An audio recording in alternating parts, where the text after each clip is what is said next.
Nerdrotic.com. Hey, welcome back to the Nerdrotic Nooner. My name is Gary Beekler, and I am live in North County, San Diego, California, or Clownifornia, shall we say. And I'm out of focus. God dang it, I'm out of focus.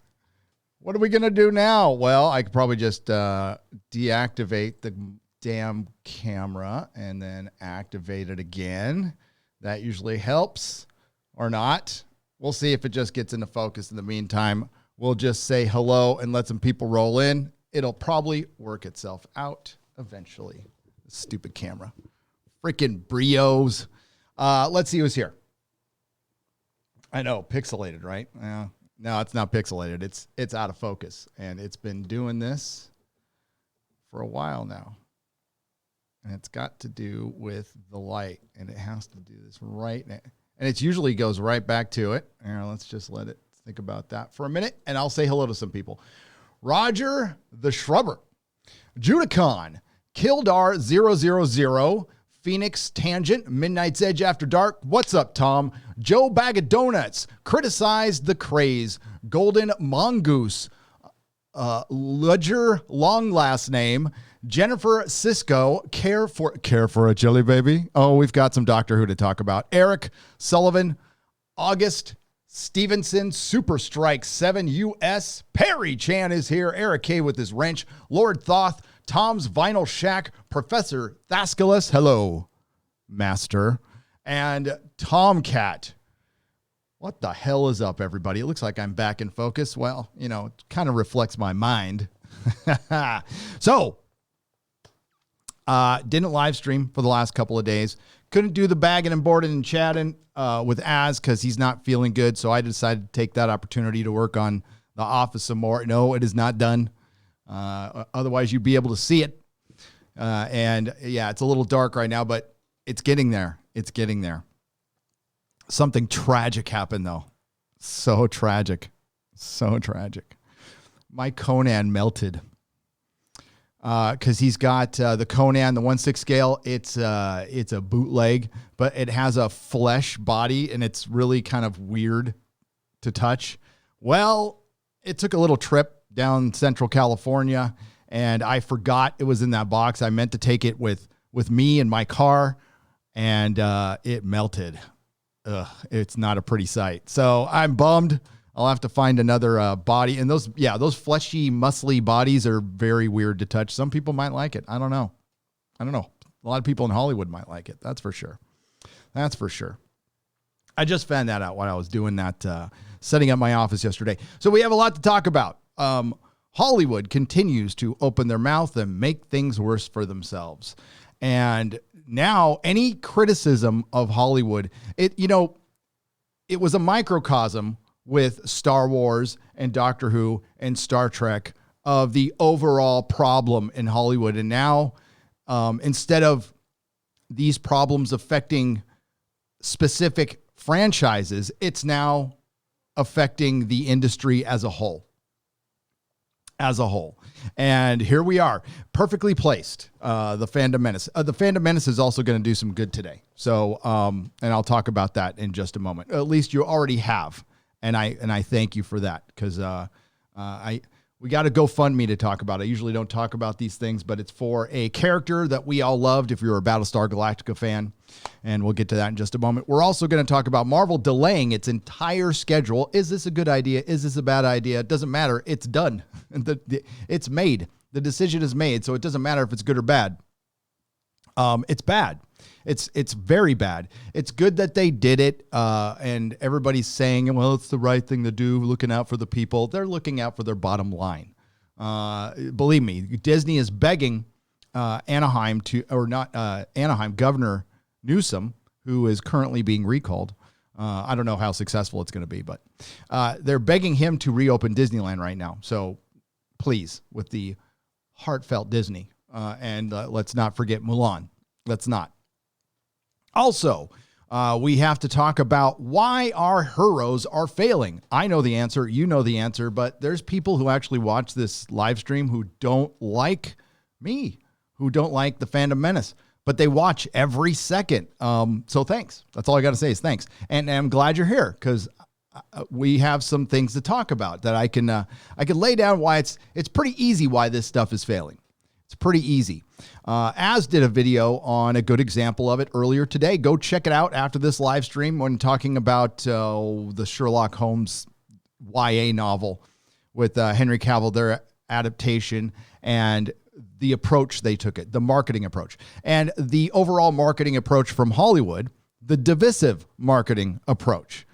And apparently it's been working for Hollywood because they've been doing it for so long, but it's doing irreversible damage that we're already seeing in other forms of entertainment.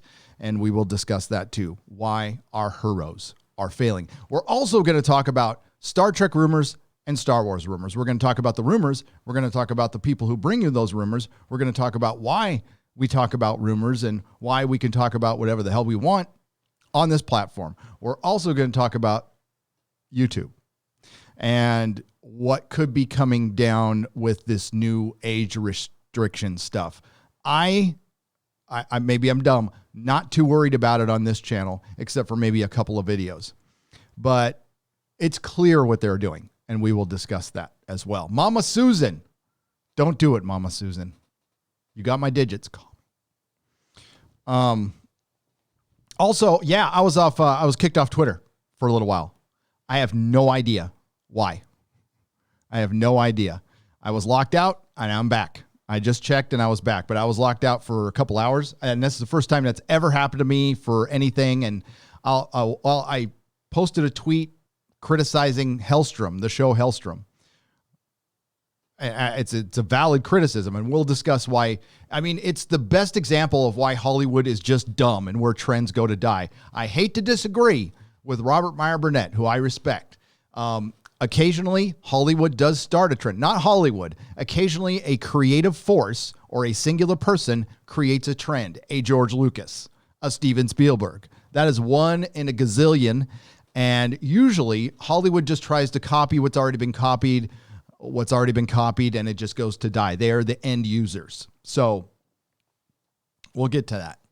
And I could argue that while Star Wars was so wholly original, it tapped into a fandom that had already been created by other franchises. So let's start out with the good. Shall we start out with, it's horrible. Michael Hogan, who played Colonel Ty in Battlestar Galactica, one of my favorite all-time TV shows. I haven't watched an episode in quite some time, but I watched the entire series all the way through 6 or 7 times. I own it. I own a bunch of action figures. I was all about this show when it came out. And if you think about it, this show was probably arguably one of the biggest shows in the country. I can't say the world, but the country. And it was on Sci-Fi. God, think about that. Because we used to respect sci-fi. Sci-fi used to be something respectable. Now it's siffy. Now it's crap.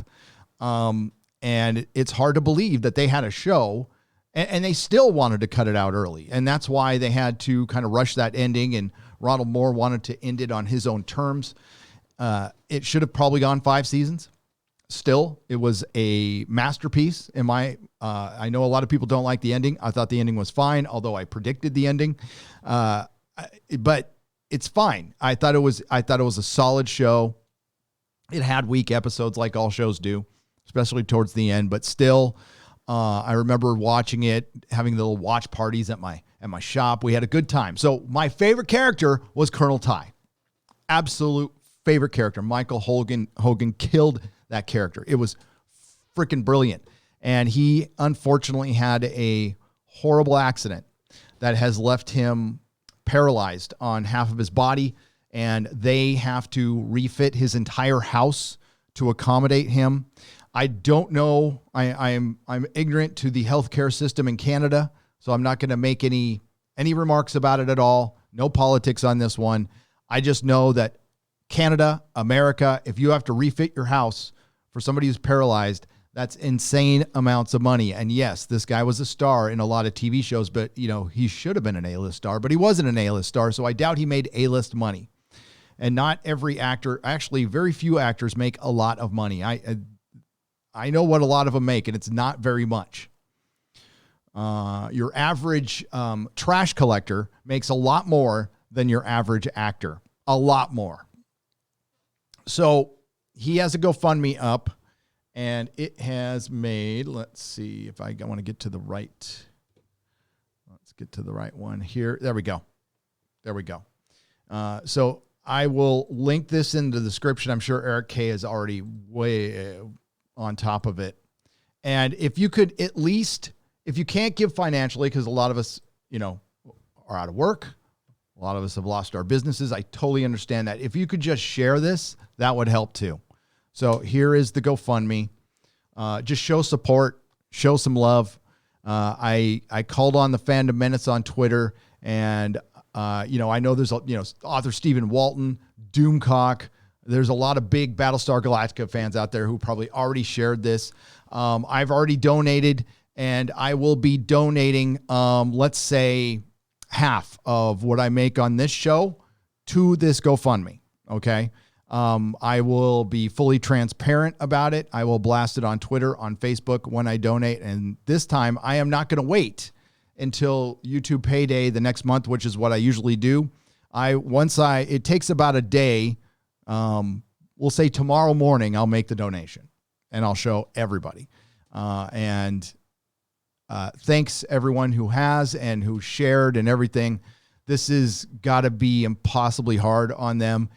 Yeah, $234,000 is a lot of money, but to refit your house is, and I don't know what their house is, and I don't know what, construction costs in Canada. If it's anything like San Francisco with unions and stuff, it's a lot. So believe it or not, they're probably going to need more money than that.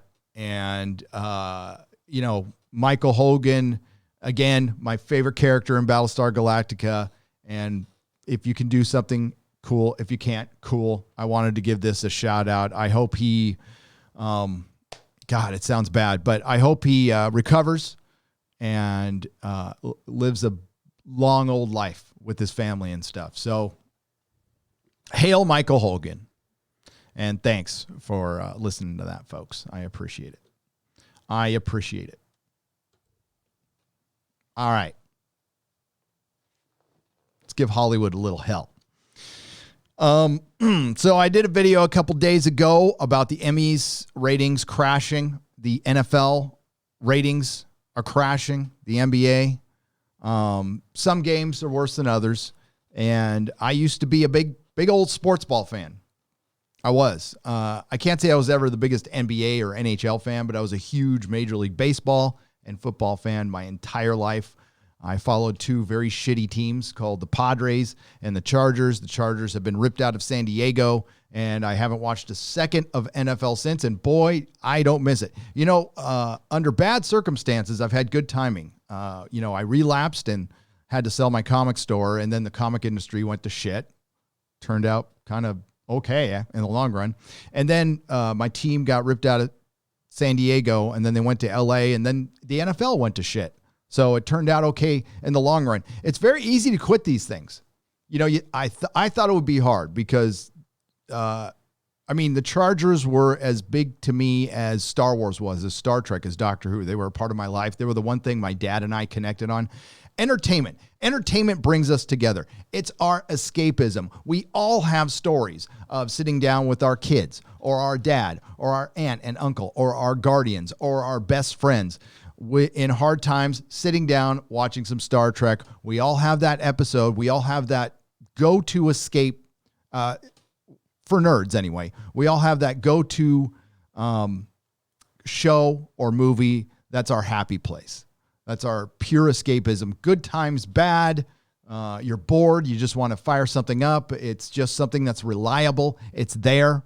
And this is what nerddom was built on. It was not built on, just kumbaya all the time. It was arguing about these things and arguing about characters. Then, of course, it got politicized over the last partisan.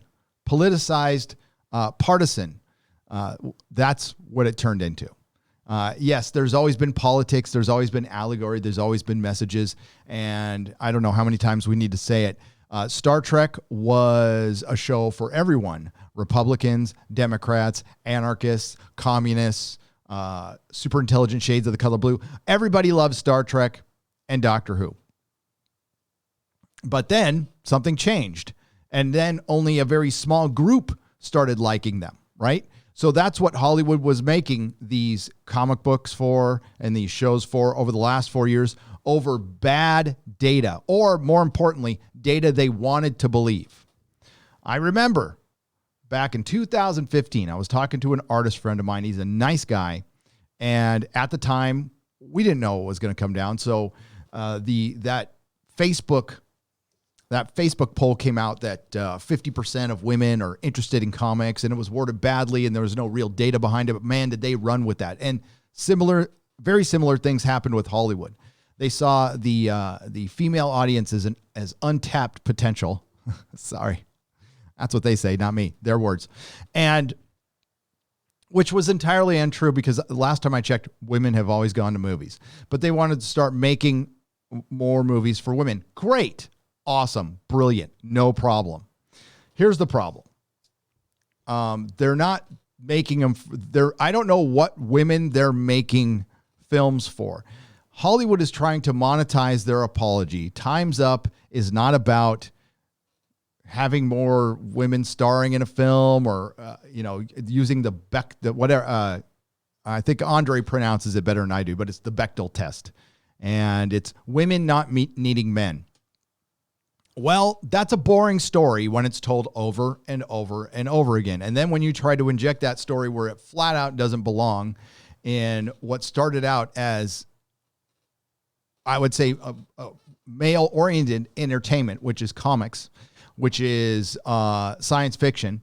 And then instead of just doing things naturally, egalitarian, men and women working together, it's straight up, we're going to just have women taking over. And these shows are largely written by men. There isn't any thought put into it. There's no character behind any of these actors who are playing these just sheets of paper, these blank walls. They're the color beige. It's a warm glass of water. There's nothing to any of these characters at all. It's just, we're going to make them awesome. We're going to put them in a story, and you should enjoy it. And if you don't enjoy it, you're an ist or a phobe. We've been talking about this over and over and over and over again. And while a lot of these shows lasted a lot longer than I thought they would, it was because they benefited from two things: the best economy in our lifetime and the streaming wars, which are over, by the way. They're flat out over. So you can have 5 seasons of Supergirl with eroding ratings because it had a pretty solid audience. It was a revenue stream, and you can just fit that in with the big old pie. Now they're starting to count their beans, and you're going to see a lot more of this because they can't afford these little experiments anymore. Now, they might continue to try. They might just make less. They're still going to fail. They're always going to fail because nobody wants to hear this story. No one wants to see this story because it's not a story. And the best example is Hellstrom. Hellstrom, they talked about it today on Twitter. They put out a tweet. And my tweet was, I'll try to go off of memory here. So let's make Son of Satan. There's a comic book called Son of Satan. It's about the son of Satan, Damian Hellstrom, who studied to be a priest, found out he was the son of Satan, has a sister named Satana. Okay. So he becomes a superhero to fight his dad, Satan. He's got a big pentagram on his chest. You see, I used to wear the shirt all the time. It's one of my favorite characters. It's ridiculous. And it's one of my favorite characters. He's got a pitchfork that fires like hellfire, and it's a fire. It's the same fire that Johnny Blaze, so like burns your soul, man. So here's the pitch for Hellstrom from Hollywood, who knows better, creator of Quibi. All right, here we go. We got a comic book. It wasn't very popular, but we've been able to take popular things or unpopular things or marginally popular things and make them popular, like Iron Man. So let's do this. Let's adapt Son of Satan, but remove Satan, and we'll replace him with a mom. Then we'll take his sister Satana, which was a comic character that I read, but wasn't as popular Not a lot of people know about her. That's it. That's Damien's sister. We'll give her mostly the starring role. And by the way, we'll call her Anna. She's not called Satana anymore because we're removing all religion from this as well. And instead of Damien being the son of Satan, he's the son of a serial killer mom with some powers. And instead of a priest, we're going to make him an ethics professor. So when you have all this, you don't have son of Satan. I don't know what the fuck you have anymore. But that's Hollywood. That's what they do. And the reason they did that, religion, patriarchy. They're like, oh, we can't do this. It's religious. And Satan, patriarchy. Wait a minute, though. He's evil. Still patriarchy. It's a position of power. We have to show all women in positions of power now, even if it's bad power. Okay, I guess that's progress. But that being said, it's not the comic anymore. I don't know what the fuck it is anymore. It's Buffy like whatever. It's, I don't know if the show will be good or not, but it's not Son of Satan. And that's Hollywood. With Doctor Who, with Supergirl, all story decisions are now made to avoid things. Wow, that's great for creativity. You're self-editing all the time now to not favor the patriarchy.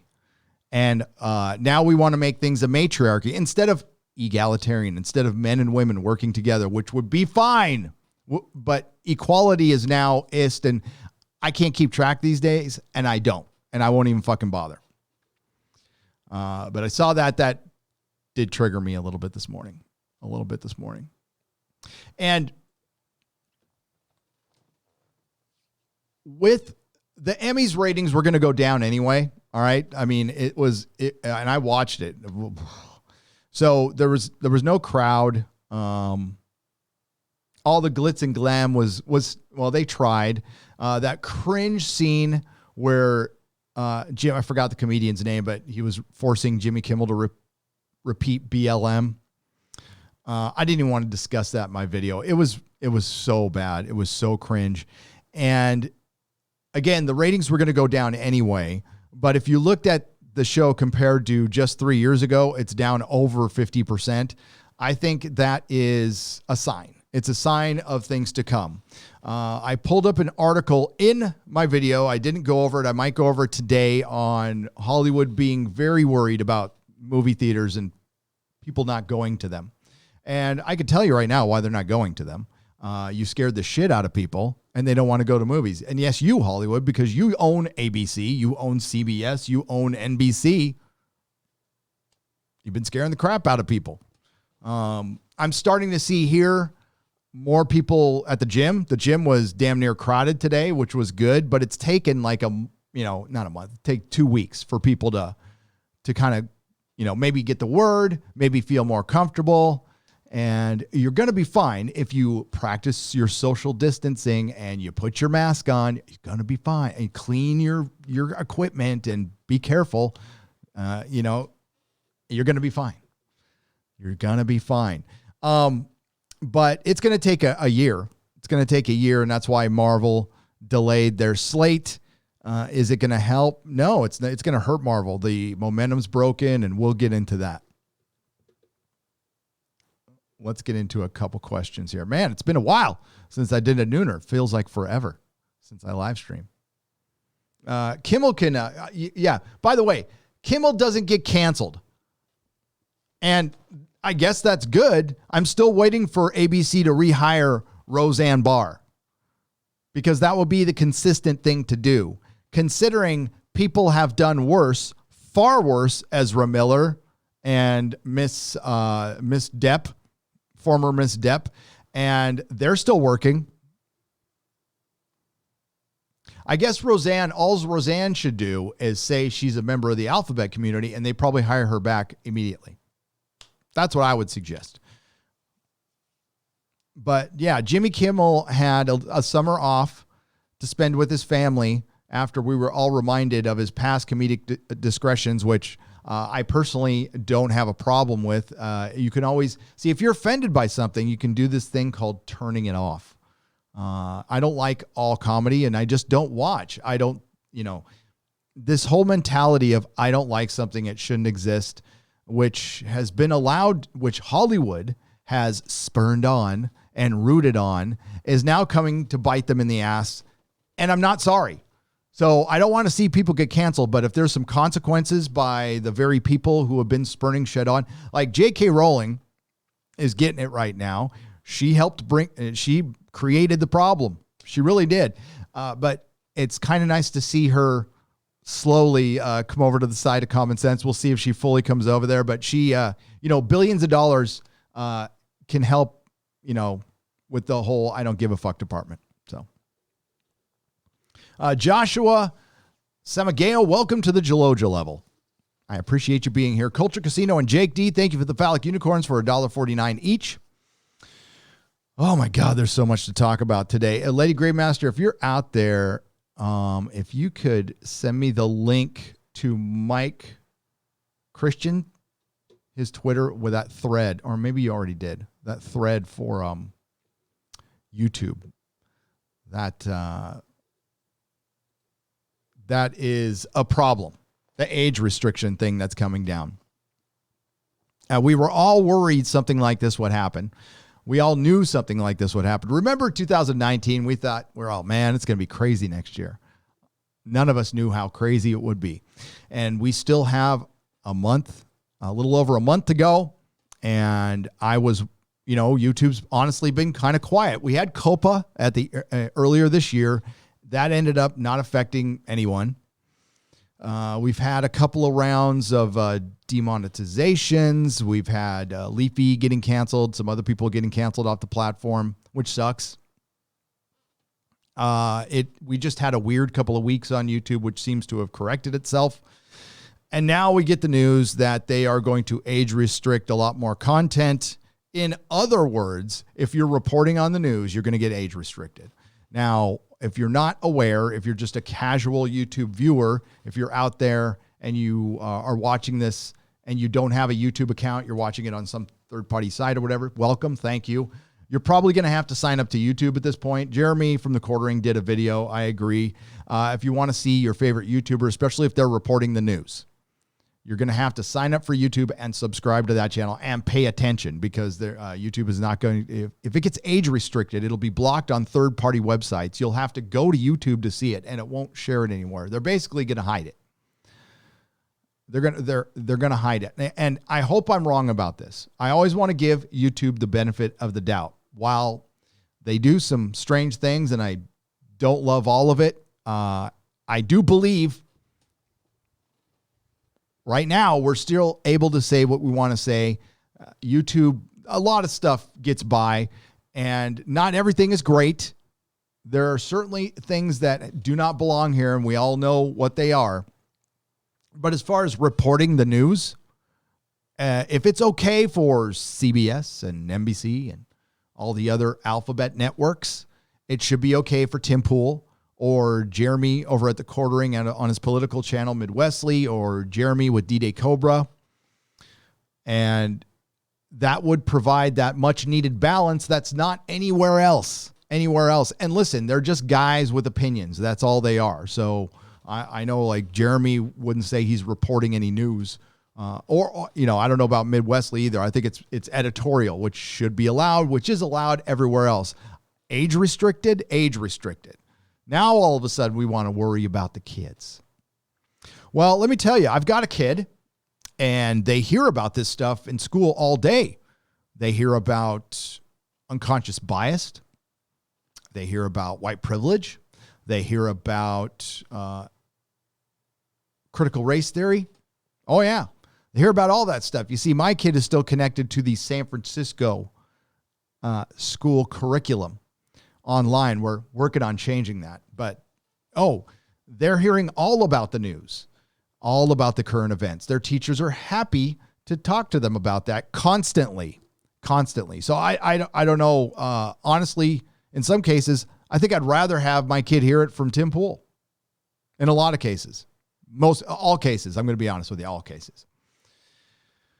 So I hope they don't do something stupid, and we'll find out. And what happens is when they start something new, with their AI and they roll it out, it's a complete crap show. And then the AI has to learn, and it takes a month, 2 months, and you have to fight this stuff. A lot of people, when they get demonetized, they don't fight it. They don't fight it. Well, the AI is not going to learn unless you fight it. So you need to fight it every single time, especially if you believe that you've been taken down for the wrong reasons. And that you will be. Of course, there's crap out there again, but Tim Pool reporting the news and giving his opinion or not giving his opinion, seeing both sides of the story, should not be age restricted at all. But it probably will. And I'm guessing they won't age restrict what Jeremy said in his video, any of these music videos that are hard rated R that are on this platform. I've accidentally found horrible stuff on this platform. Stuff you expect to see on like the hub. Julia Child will be the new doctor. Nah, kidding. Well, I wouldn't be surprised. Culture Casino for $2. Jodie Whittaker said that her family raised her as gender neutral. Then how is she a feminist? I don't know. These are things I don't know. Bearded Warrior for £5. I don't know if you have heard, but a company here in the UK called Uncle Ben's has bended the knee and is changing their name due to racism. Yeah. I haven't heard, but I'm not surprised. All right. First article of the day.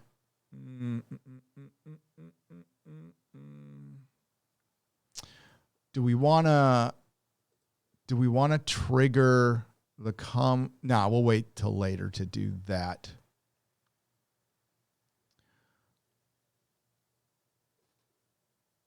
Let's check out this one. Let's start out with Marvel delayed.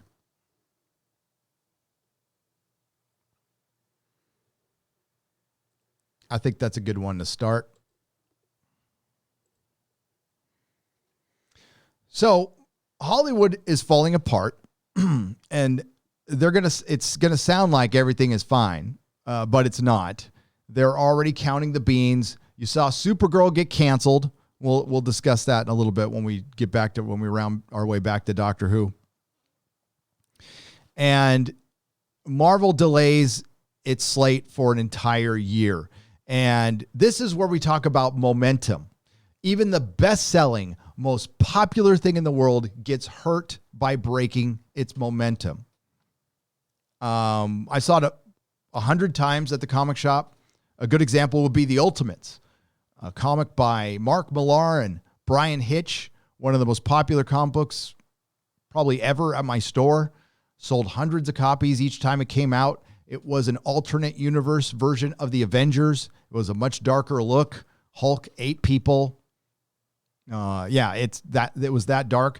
At the time, nihilism was kind of in, and it was fun, and I liked it, and it was a different approach. Marvel didn't do the Elseworld stuff either, like DC did, so it was fun. But that book, because Brian Hitch is very slow, very, very slow, the book was delayed.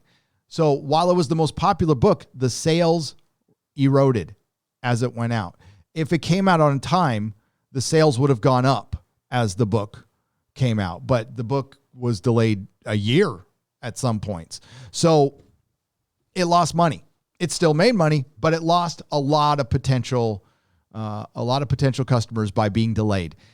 This is going to devastate the MCU. Not just kind of hurt it, devastate it. Now, before I get started, I should mention that 40% of you, no, I'm just kidding. I did watch the WandaVision trailer, and I thought it looked good. I think everybody thought it looked good. It looked very cool. It looked very free of identity politics. It looked very core Marvel Universe, and it looked weird and fun and holy shit. Yes. Now, we haven't seen the show yet, but I'm looking forward to it. I'm actually looking forward to the show. I will review it. I think Paul Bettany's vision is great. And I think it could be good, and maybe it's a step in the right direction, but you have one WandaVision, and then you have a Black Widow and the Eternals. And, by the way, they're going to be introducing possibly Miss Marvel in either WandaVision or probably Doctor Strange 2. WandaVision's supposed to lead into Doctor Strange 2, which I'm looking forward to because it's directed by Sam Raimi. But I'm not looking forward to Black Widow. And Eternals, haven't seen a damn thing about it. I know a couple of guys are going to make out. That's about it. I know the director of the film has a little more experience than the director for Black Widow, but I don't know how much Jack Kirby experience. And Eternals should be a Jack Kirby fest. The thing is, they're not the sexiest films. Black Widow and Eternals. You got a team that is a deep cut for Marvel. You have a character that should have had a movie years ago. You have a year break. You have Disney, I can't even say acting the fool, showing their true colors over the last few months. You have a lot of people from Disney being very divisive. You have Mark Ruffalo running his mouth out there. I mean, there's just a lot of factors that are bad, and you won't have as many movie theaters to open back up into. So everything's delayed another year. And then one of the films after that is Shang-Chi, the Master of Kung Fu, which was a decent comic. I read it mainly for the art. The art in that comic was brilliant. But I doubt very many people have heard of this character. And this is another character, just like Black Widow, that should have a hard rated R rating, and filled with violence and sex, which they're not going to make. So it's going to be a PG quippy Master of Kung Fu. Well, that's not going to be fun. Then we finally get Doctor Strange, which should be great if they don't make it the Scarlet Witch film. You know, I that's such a weird pairing, by the way. This is loose. And then you have time. And then you have tastes changing, trends changing. I'm not going to say we hit superhero fatigue. I think superheroes probably could have run, I'm not going to say forever, but a couple decades, 3 decades, sure. If you kept renewing it, making it interesting, I think DC would be important, and because I think people will get tired of Marvel and they'll want to jump ship to DC. So if DC takes advantage of that, it'll be fine. The problem is Hollywood as a whole is pissing a lot of people off right now. So you have that factor. You have the coof. You have not enough theaters to open back into. They're bleeding money right now. And celebrity, the cult of celebrity is dead. So, and your main characters are gone. So what are you rooting for? What are we leading up to? We have Doctor Strange, which is a core great character. And then we have Master of Kung Fu. That's not going to interest a lot of people. Marvel probably would have been able to get away with that if they came out with the film a couple of years ago. But they are they aren't starting from scratch. But they are definitely behind the 8 ball at this point in time. And I don't know if they can get back out from it. And we'll find out. And the best laid plans, they can make all the plans they want. I think it's one film at a time right now. And as much trouble as Disney's in, listen, we have been paying for them, by the way. You and I have been supporting them while their employees are rooting on all the rioting and looting. You and I have been bailing them out, the ones who are working right now. Now, I don't mind bailing out my fellow citizen who was out of a job, whose businesses burned down. Happy to do it. Bailing out pretend, I don't know. The caterers, the truckers, the costume designers, I guess I don't have a problem doing that too. But if they're also not out there telling half the country that they're demons, that they're racists, that we need to end. What is it? What do they call it? Well, I mean, basically, we live in a country based on WS. And it's always been that way. And the middle class is WS, and wanting to get up and go to work is WS. It's all WS now. Everything's bad. It needs to be torn down. And we're seeing that in our stories, in our mythology too. That needs to be torn down. And now we can't tell a basic superhero story unless they add certain things to it. So even Doctor Strange, directed by the great Sam Raimi, needed Scarlet Witch. Why? Why not Moondragon?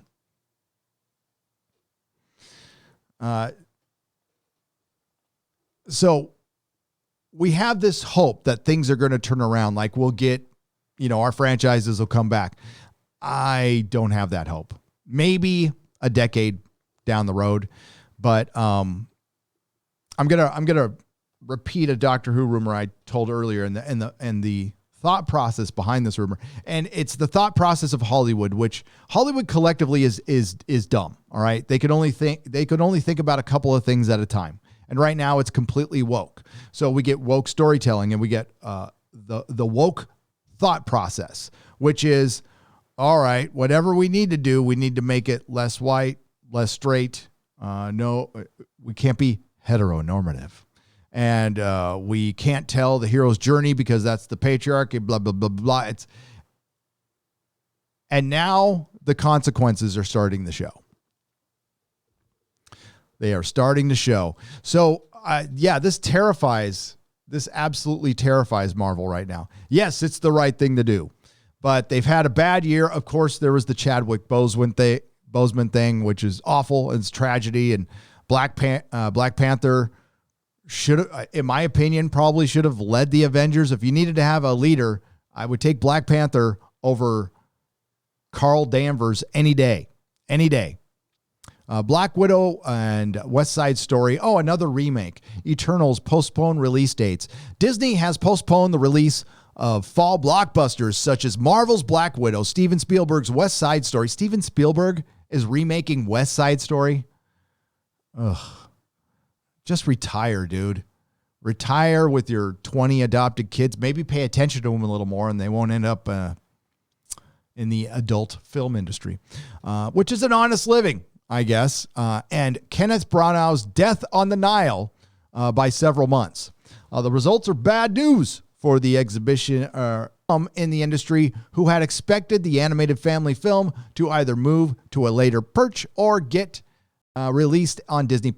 The move sets off a cascade of distribution shifts that will upend the theatrical landscape for months. Other Marvel releases, such as Shang-Chi, The Legend of the Ten Rings, I can't even say The Master of Kung Fu, Jesus, and Eternals will all debut deeper into 2021. Disney release date shifts all but guarantee the box office revenues this year will reach a nadir. Analysts have already projected the domestic grosses would decline between 70 and 80% due to the pandemic. And you know why they're declining? Obviously, theaters aren't open. They're not open in California and New York, in particular, California. And Gavin Newsom has kept them shut down. I don't know if they're opening back up now. I honestly haven't checked. They might be starting to open. But California's been shut down for a long, long time. And we all know the fix is in at this point. Again, I was willing to play good citizen for the first month. I believe this. I don't believe it's a hoax or anything like that. Never believed that. Never said that. It is real. It's a thing. It's been over-exaggerated.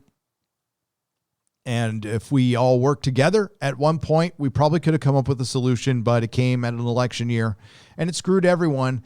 And now it's screwing Hollywood. And I hope we aren't bailing them out for long. Sorry to say, as far as essential work goes, not so sure. And, a few months, sure. Next year. Remember when they were floating that out there? Like, oh, it's going to be next year. People are going, there is rumors of a second lockdown coming to California. I don't know how people are going to respond. I actually do know how people are going to respond to that. Not well. I'm not sure if they're going to listen or not. I know what my answer is going to be. Black Widow starring Scarlett Johansson was set to debut on November 6th at a date that started to look increasingly unlikely as movie theaters on the coast remain closed. Variety previously reported that the studio was eyeing a new time to unveil the film on the big screen after the disappointing performance of Chris Nolan's Tenet in the U.S. and the delay of Wonder Woman 1984. Black Widow is now going to open on May 7th, 2021, after she had been dead for 2 years. Not just one, 2. Yeah. There's a lot of factors going into the problems with Marvel. And all the MCU fans out there, listen, I hope it's good. I hope it turns around. I hope the films are just entertaining superhero films, not filled with identity politics. But we're already seeing stupid decisions get made before we even get to the identity politics. Shang-Chi and the Legend of the Ten Rings, for example. They can't call it the Master of Kung Fu. Probably a rights issue. I don't know. But when you see this and Hellstrom, you notice that the heroes don't wear costumes that much, and their costumes aren't looking like their classic costumes. They're not even making an attempt to have it look like the source material. It's starting to become Disney-fied as the MCU, as all things do. This happened to Pixar too. It's going to happen to Star Wars if it hasn't happened already, if it's still alive, and we'll discuss those Mandalorian things. So we have that, and then they're going to get filled with identity politics, which is going to piss people off. Due to the interconnected nature of the Marvel Cinematic Universe, Black Widow's move shifted back other installments in the superhero franchise. Eternals, a comic book adventure about superpowered alien race, will debut on November 5th, 2021. Now, why can't they release Eternals first? Does something happen in Black Widow that has to take place before the Eternals? Interesting. Or maybe not. It was previously dated for February 12th, 2021. Chloe Zhao directed the film, which stars Angelina Jolie and some people. Nanjiani endorsed the move on Twitter, saying Marvel made the right and responsible decision. Well, thank God the guy from Silicon Valley has endorsed the decision to delay the film so they make the most possible money. He says, I can't tell people to go to a movie theater until I feel safe going to one. Take care of yourselves. I'll promise it'll be worth the wait. I'll go to a movie theater. I'm not going to tell you what to do ever, but I would go to a movie theater tomorrow. I've known people who've gone to the movies and not gotten sick. They're in this chat right now. Jake D. But okay. I mean, I wouldn't want to suggest there's like a narrative that people are going to stick to, right or wrong. I wouldn't dream of bringing up partisanship in this as like the motivation behind moving things back. Bottom line, partisanship. Nah, don't be ridiculous. Don't be ridiculous. Redonkulous. So look, a bunch of movies are delayed till next year. Let's see. Am I going to watch any of these? Everybody's talking about Jamie. No. The Kingsman. No. Raya, the Last Dragon. I don't know. Bob's Burgers. I don't know. Ron's Gone Wrong. No. Black Widow. No. Actually, no. Probably gonna. Well, no. I got to review the stupid thing. If I didn't have to review it, I wouldn't go. I'd miss it.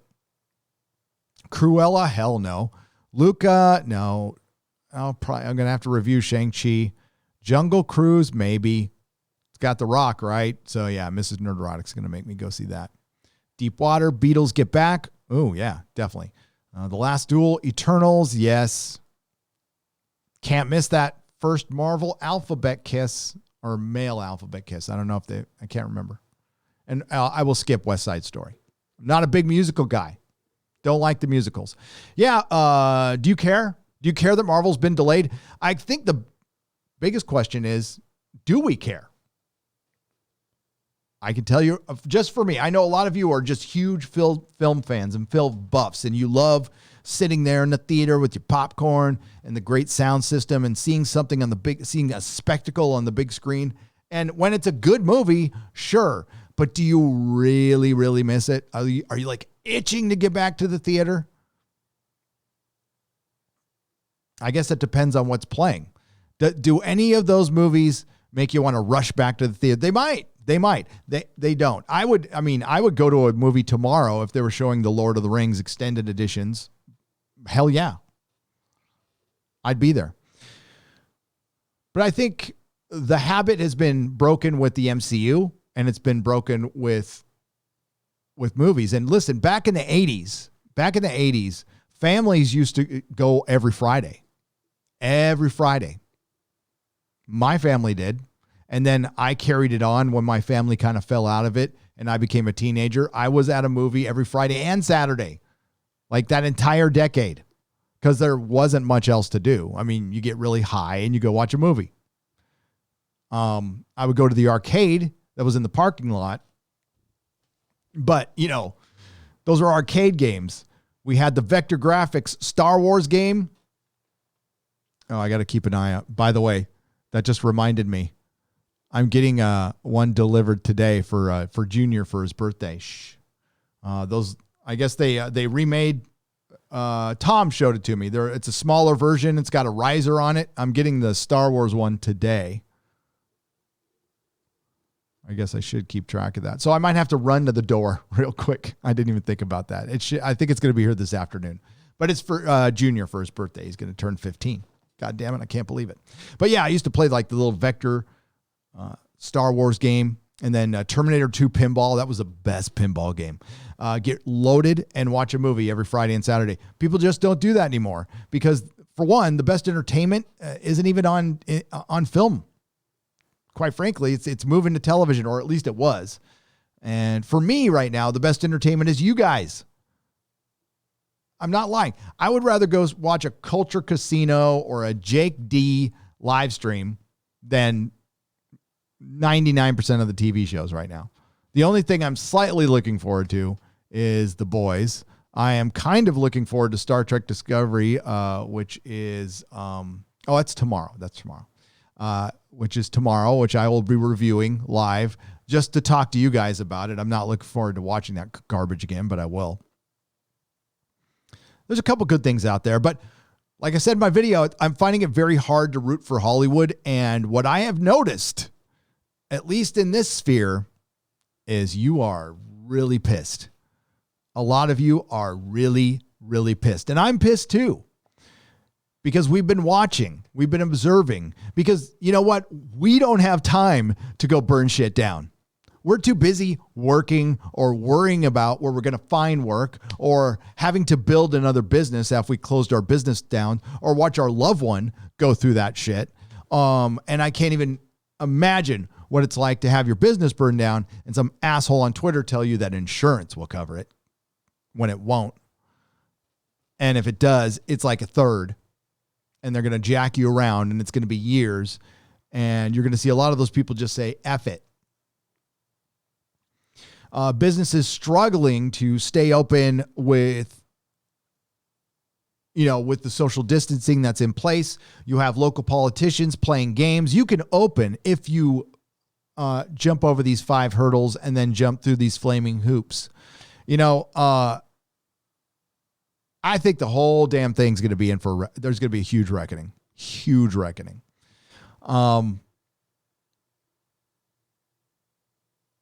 Most people don't want to go out there and fight and burn shit down and get violent.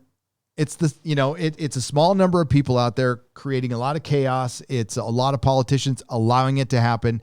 And it's rich people in America financing it and ruining it on. That needs a reckoning. And I think a lot of people will be very happy to see Hollywood fail. And, the individual actor, the individual person in Hollywood's probably, what did I do? Well, you know what? That's what we're thinking right now. What did we do? We just got up and went to work and followed all the rules and did everything right. And now we're being told our entire system is wrong. According to who? Exactly. According to who? And now we got freaking sports ball players telling us this shit too. Seriously, guys? I respect anybody's game as far as acting or sports or anything is concerned.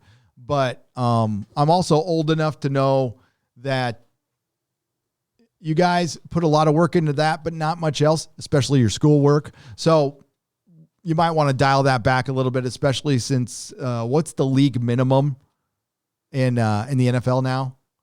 300,000. That's 3 times more what your average San Franciscan made, which is still up there as far as income.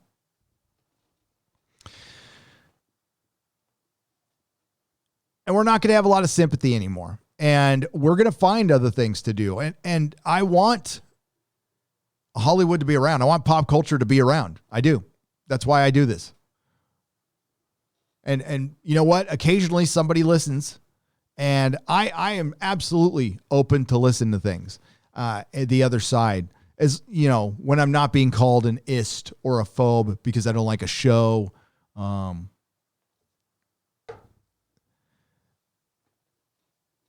I don't mind the constant attacks. I don't engage in any of that shit. But as far as Hollywood is concerned, you would not believe the fucking emails I get. Every time I do a video concerning, well, I can't even talk about that stupid movie on Netflix, but you know what I'm talking about. And the other couple, I just get flooded with emails that people are just fucking done. I'm done. I used to love Hollywood. I used to love pop culture. I have been so turned off over the last 6 or 7 months. And we're talking hardcore fans. We're talking people on the left, people in the center. It's not just a right-wing thing. You know, they're starting to frame the whole Cal exit thing. The defund San Francisco thing is a right-wing argument. So that's going to be everything now. Now, remember they used to try to discredit things by calling them conspiracy theories. Now it's just right-wing thing. You know, there's a point where you got to realize, where you got to open your eyes. And this is why I'm not partisan. I don't actually, I mean, I don't identify with either party. I don't like them. And I'm not going to get super political, but this is why I'm a centrist, because I don't want to be in a position where, well, you're going to be in that position. You're absolutely going to be. Eventually, one of the parties is going to do something that you hate. And I'm not the kind of person who's just going to like rah because it was supposedly my guy. It's not a fucking team. This is real life. Unfortunately, politics is a game right now. And it's looked at, Jeremy put it best, it's fucking WWF. But unfortunately, it's real life. And now we're seeing that with the local politicians, the ones I have the biggest beef with, because those are the ones who have power over my life and took my wife's business and threw like chaos into our lives. That this is something I'm going to pay attention to now. And I have looked into the too late, the people running San Francisco, and I should have, because my God, they are underqualified. Big surprise, right? Big surprise. And Hollywood is in lockstep with them right now. And all you have to do, nobody's asking an actor or anybody to change their politics. We've said this over and over again.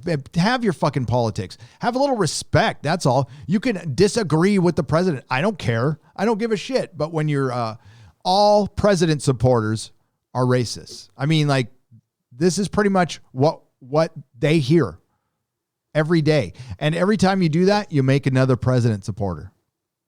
Each time you do that, you make a new one. Every time, you know, Cecil's been saying it's the riots have been the best campaign commercial in the history of mankind.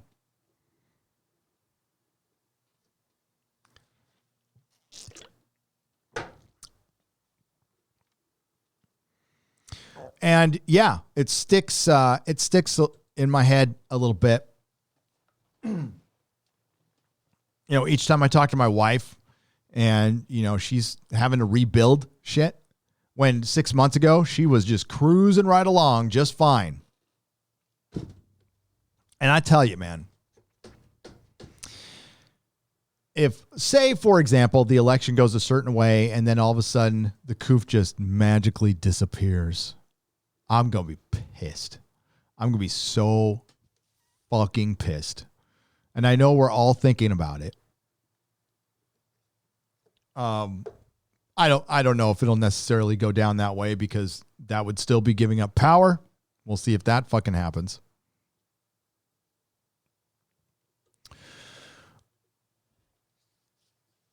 I don't know if you've heard, but a company here in the UK called, I remember, God damn it. Dude, wake the fuck up, Gary. Games from the drunk side for $10. Thank you for providing a much needed voice of reason and entertainment. Also, where can I find a Waiting for Nerdrotic t-shirt? Keeping up the great work, man. Hashtag save Az. Az sounds like he's getting better. He did a couple of videos, but yeah, he needs a little more time to live stream. I don't know. I guess I got to make one. That would mixed tees. So the shirt that Quarter Black Garrett wears occasionally on Ladder with Crowder. Thanks, Quarter Black. Is if you go to my website, nerdrotic.com, look to the right, mixed tees, you can get that shirt. That's the only shirt I have right now. There's going to be more merch coming with Friday Night Tights. We're working on that. Everything I had planned got pushed back, just like Marvel, because I had to move out of San Francisco immediately so I could enjoy a little freedom. And no, I saw Tim Pool talking about this too. He rushed his move too. And while, you know what, it was definitely an emotional decision. It was. And I usually don't like to make those when it comes to money. But I've been without freedom for a long period of time before. And there's no way in hell I'm going to go through it again. Period. So I'm going to try to go somewhere where it's legal for me to be free. San Francisco is not going to be that place for a long, long time. And look at how long the citizens of that city put up with it. They just freaking go right along. You know, I love to see my generation, Gen X. A lot of them used to identify as punk rockers, right? Well, look at all those punk rockers following all those rules. That is so punk rock. So as much, you don't hear me give millennials crap anymore. I can't because my generation sucks. Jestero Roanoke, thank you for joining at the proto-molecule level. Venom Snake for $2 Australian says he's voting for Trump. Please try to stop me, bud. Well, you're not from this country. But I get you can you can make your own little ballot and vote. And if you want to do that, that's cool. But guess what, Venom? If you voted, well, the other way, they'd probably count it. And your vote counts about as much as mine. See, I'm not allowed to vote. Although I've been a very good boy for, how long has it been since 1991? A long time. A long time. I've been a good boy a long time. Before that, was not a very good boy. Games from the drunk side, welcome to the proto-molecule level. Wild Rose, thank you for the poop for 99 cents. That's for San Francisco. And Scottish Nerd, thank you for the phallic unicorn for $1.49. Hail, Gary, I love you and the whole fam. Glad you're good. Be safe. Things are about to get crazy again with the riots. Yeah, Nettled Nerds for $5. I heard, well, I don't know what's going on today. I heard there was going to be a decision made with a certain person who I'm not going to bring up. And, well, don't start that shit up again. I would not start that shit up again. Unless, if you do, it will not go down like you think. Like I said, giant commercial, giant campaign. I wouldn't do it. And if I was Hollywood, I'd shut the frack up right about now. It might be too late, though. It might be too late. We're seeing numbers, and we've been seeing these numbers for quite some time. This is before any violence started and before any coups started. And I did a bunch of videos on it. I pay attention to this shit. And while the Marvel was going to be successful, it's the one juggernaut that Disney had.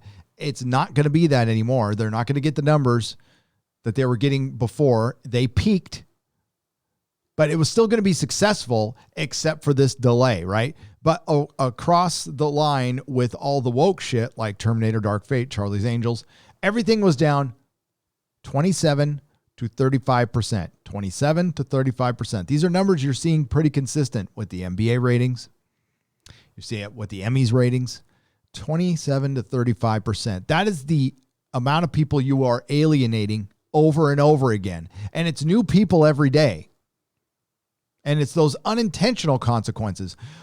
I have no idea what a empty-headed adult pretender means when they start complaining about systematic racism while wearing a $250,000 dress, sitting in their $6.5 million mansion. I don't know what a director or producer of shitty movies means. Actually, I don't know what's in his head when he says no more white supremacy in the workplace. I maybe he means something else, but what it's coming across is he thinks all of or a lot of his customers are white supremacists. That's what they hear. Whether Jar Jar intended that or not doesn't really fucking matter. Reality is perception a lot of the times. And then you come out with you make it a propaganda symbol that looks Marxist with Marxist colors and Marxist imageries, but you're sitting in a $6.5 million mansion. So what are you going to be, part of the ruling class, Jar Jar? How are you going to survive this? I mean, I think he's an educated man. I think he knows the death count that goes with that ideology. I think he knows that expression isn't really free in that ideology because the state is God. So I don't know. I don't know how they work it out in their head that this is shit, that this shit's going to work, that they benefit from the system that they're trying to burn down right now. You'd think they'd be grateful and trying to work towards bringing people together. But that's the thing. It's the divisive marketing. We talked about it earlier in the live stream. It's been divisive from the get-go. It's been happening for years. It's coming to a head because we've been beaten over the head with it for 4 years now. And my hope is always to make them change because, I can't make a movie.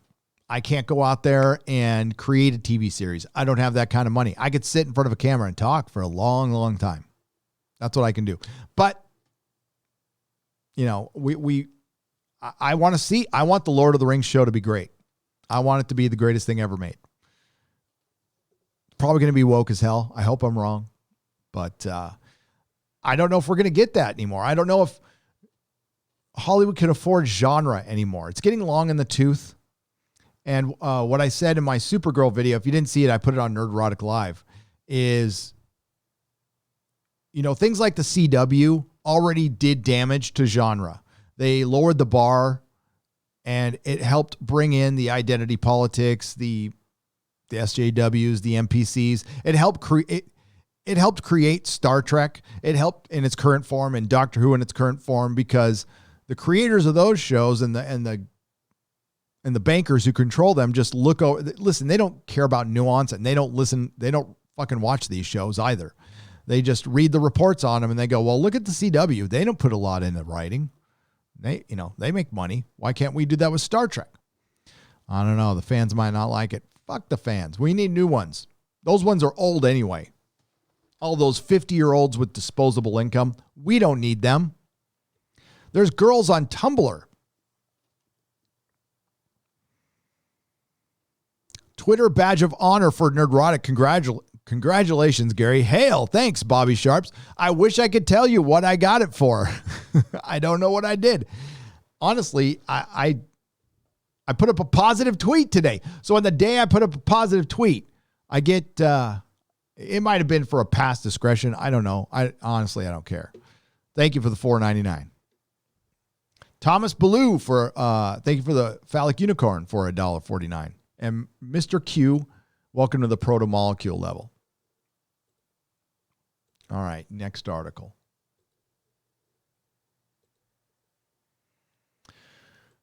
Oh, yeah. This is pretty cool.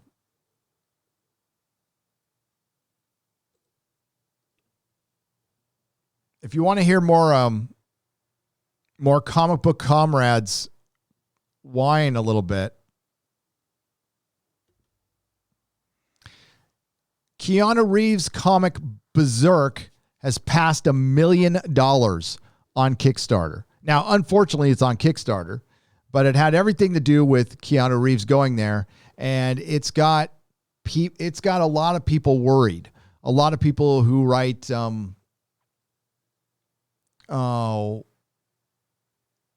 slice of life stories about lesbians and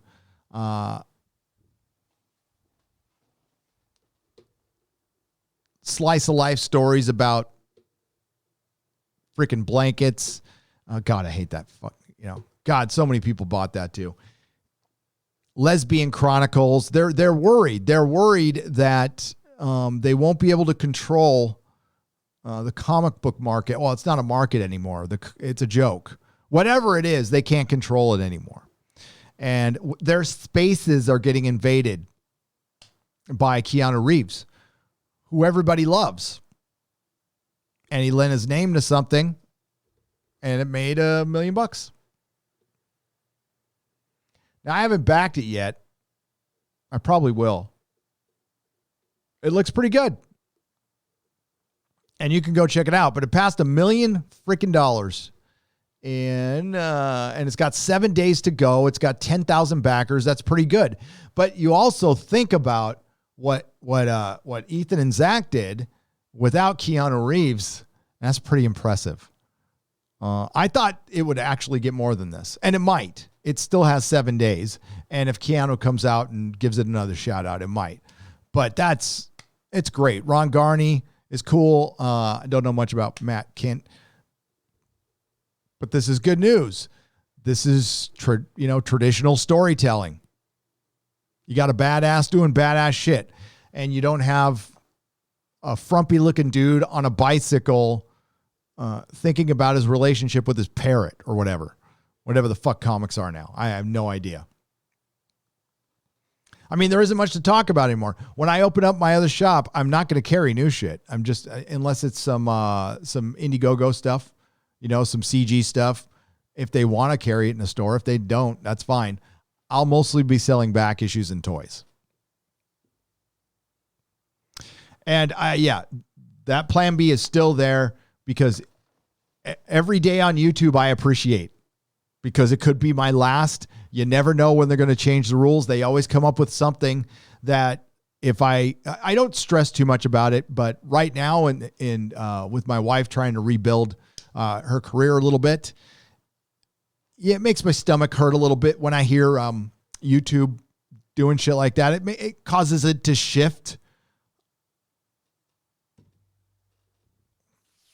Mama Susan.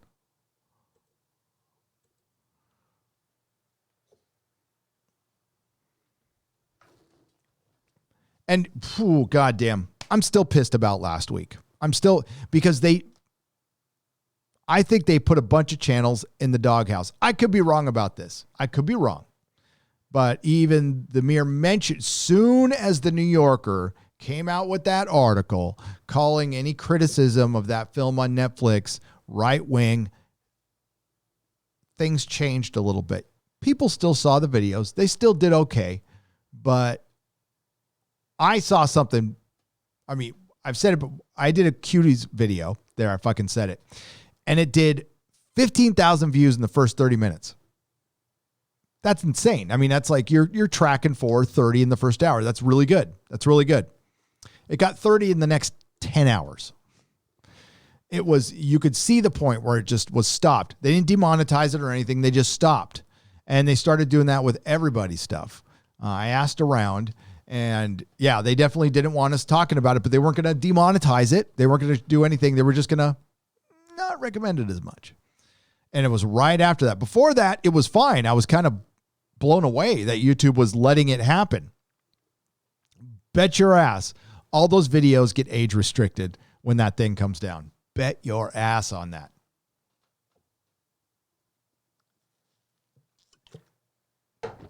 Ugh. All right. So we talked about it a little earlier. Supergirl got canceled, right?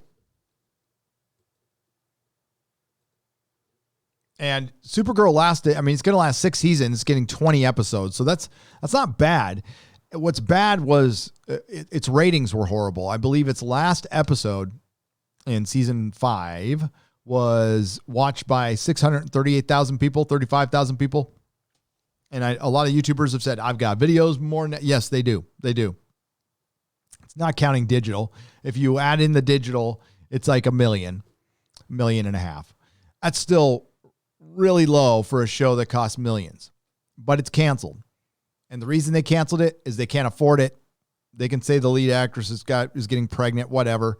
If it was making money, they would keep it on the air. And it wasn't making money. And it never was making money. But they could lump it in with all the other CW stuff. But the axe came down. The axe will come down on more shows. Especially shows like this. Shows with our heroes in it. What's the hero's journey?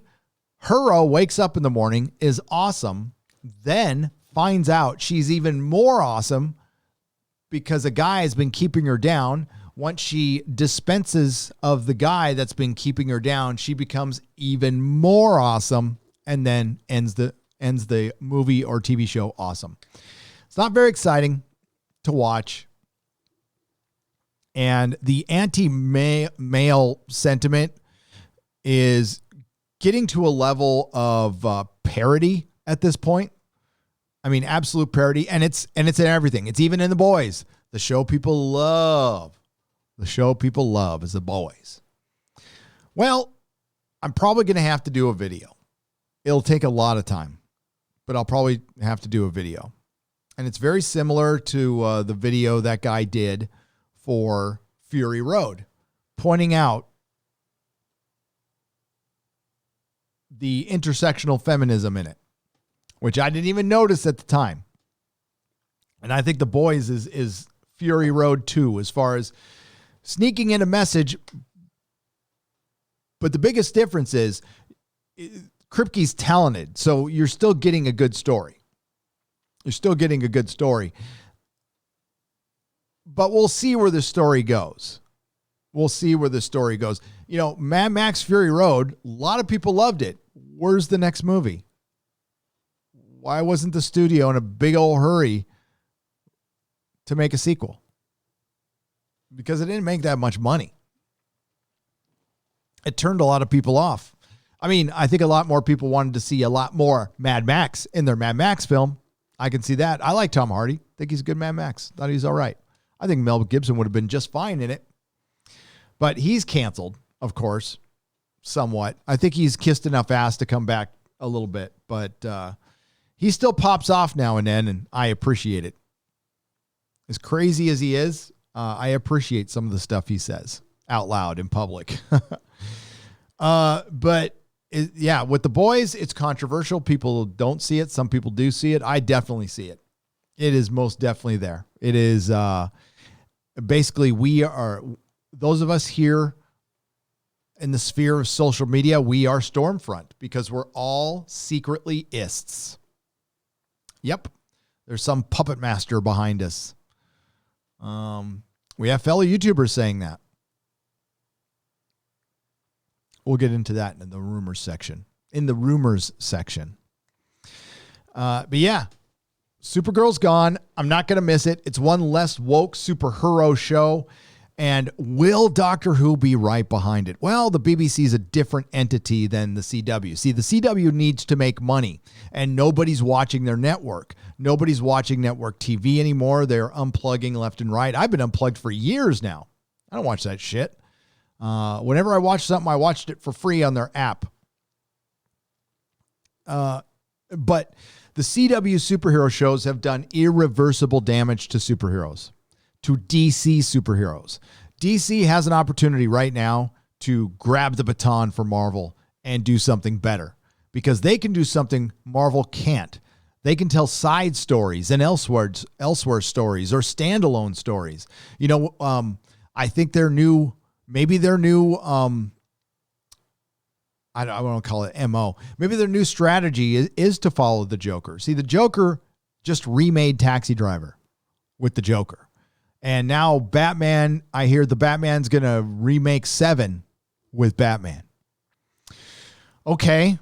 I mean, if it works, if it's good, sure. I don't know how much you could pull that off, but if it's as good as the Joker, great.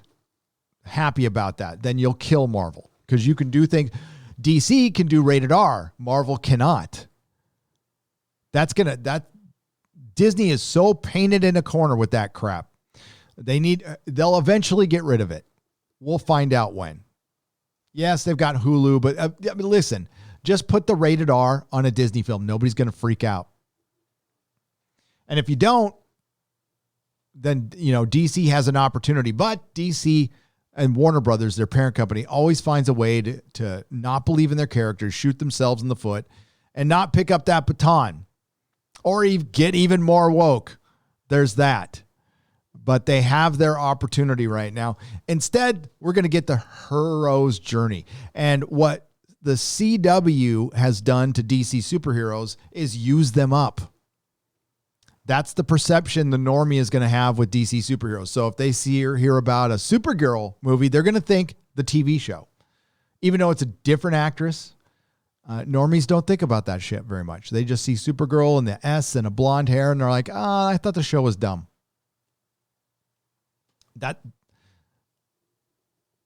That's who you have to win over every time. And that's the perception now is... And I remember when Batman 89 came out, it was trying to shake the stigma of 66 Batman. That's all they said is, this isn't 66 Batman. This isn't Adam West Batman. This is a serious take on Batman. Yes, that's what they were saying. And now they're going to have to do that with an entire group of superheroes with Green Arrow. I mean, I'd like to see a real Green Arrow. I mean, Flash is pretty good. They represent the Flash pretty good, but then it turned CW. And they filled it full of intersectional feminism and identity politics. And then the same group of 50-year-old guys was watching the show by the end. That was it. The same guys who were watching Doctor Who, basically. It's not women. Oh, God, no, it's not women. Women are not. There is zero sex appeal to Doctor Who. At least there was a little sex appeal to the CW shit, but then it became full-on alphabet. And they put Supergirl in Superman's suit because intersectional feminism, and it gets canceled right after that. What a fucking surprise. They can't build anything with this ship, but they can certainly destroy. And they destroyed something that was one of their allies because I thought it was, listen, I tried. I watched the premiere episode of Supergirl at Comic-Con. It was fucking awful. And they re-edited the hell out of it for CBS, and it was less awful. But the first season, no, that shit was not made for me. And I'm a lifelong superhero fan who owns Supergirl comic books and read Supergirl comic books for years since I was a kid. And it wasn't made for me. You're right. Too bad. I liked Arrow season 1 and 2. Thought they were good. Liked Flash season 1 and 2. Thought they were good. Liked the first couple of episodes of Swamp Thing. Liked a lot of episodes of Doom Patrol. Not every episode, but I like a lot of episodes. I haven't seen Stargirl. I liked one episode of Titans. But out of Greg Berlanti's 18 shows, they mostly suck because they didn't respect superheroes. And they made them a joke. And they're a fucking joke now. The costumes are... I know some people like Stargirl, but dude, those costumes are terrible. They're awful. They're awful, and they look like a joke. Now, again, I hear Stargirl's good. I trust Az. That's great. Blind squirrel finds an acorn once in a while. But Berlanti used up the DC universe, and now they're going to have a Superman show. I don't know if that's actually going to happen. I'm not going to watch it, and I'm a huge Superman fan. I'm not going to watch that fucking show. I don't want to see skinny cuck Superman get led around in his nose by Lois Lane. They already did a show like that, which was better, with the great Dean Cain, Lois and Clark, and Terry Hatcher. And it had sex appeal. See, we can't have sex appeal in anything anymore because that would bring the male gaze. Well, Hollywood, listen, you're going woke. You're pissing people off that way. You're getting frumpy. We can't show boobs anymore. We can't even have a straight relationship without offsetting it with two other alphabet relationships because that's too heteronormative. Hollywood, you've steered a little bit off the rails now. like way off the rails. I don't know what there is to root for. If you can't tell a hero, just a normal fucking superhero story, if you can't tell a Superman story, you have Henry Cavill right there. You want to bring women in the fucking movie theaters, you have it right there. You sign them into 3 pictures and you make a superhero, a Superman movie where he takes his shirt off a couple of times. You'll get all the women you want in your fucking movie theater. But instead, they can't tell these stories. Listen, they're fucked. They're completely fucked. And we're going to have to tell our own stories.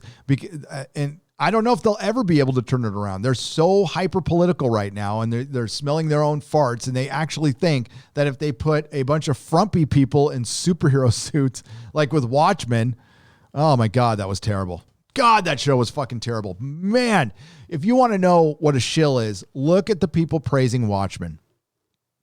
Story-wise, it's directionless. It's a Mary Sue fest. Basically, they take Dr. Manhattan, take his balls off, and he turns from they put him in blueface, and then he hands his power to the more spectacular, braver, and more stunning woman who didn't earn it at all, who was just there. She was a badass cop, and supposedly she's the most specialist thing in the world, and she deserves Dr. Manhattan's powers, and he passes them through a broken egg, which signify his balls. Fucking not kidding you, dude. That's what the fucking story is about. Oh, and every white dude is a racist, secretly. We all have Klan uniforms in our closet and shit. Yeah, it's fucking, they laid it on thick, and people ate it up. Some people did. The critics did. The shills did. It was fucking terrible. They exploited a bunch of shit. Like, this is the kind of thing that's going to be looked back on in 10 years. And they're going to go, oh, yeah. Like, they took an actual, like, horrific historic event and exploited the shit out of it. And people were going, this is amazing. I'm all, no, it's not. They hid the truth. It brings awareness to it. I'm all, how? By bringing it's got a hypnotizing gun. That's what caused it. A hypnotizing gun. You just relieved everyone of responsibility then. You didn't actually get the story across. It's terrible. It's freaking terrible.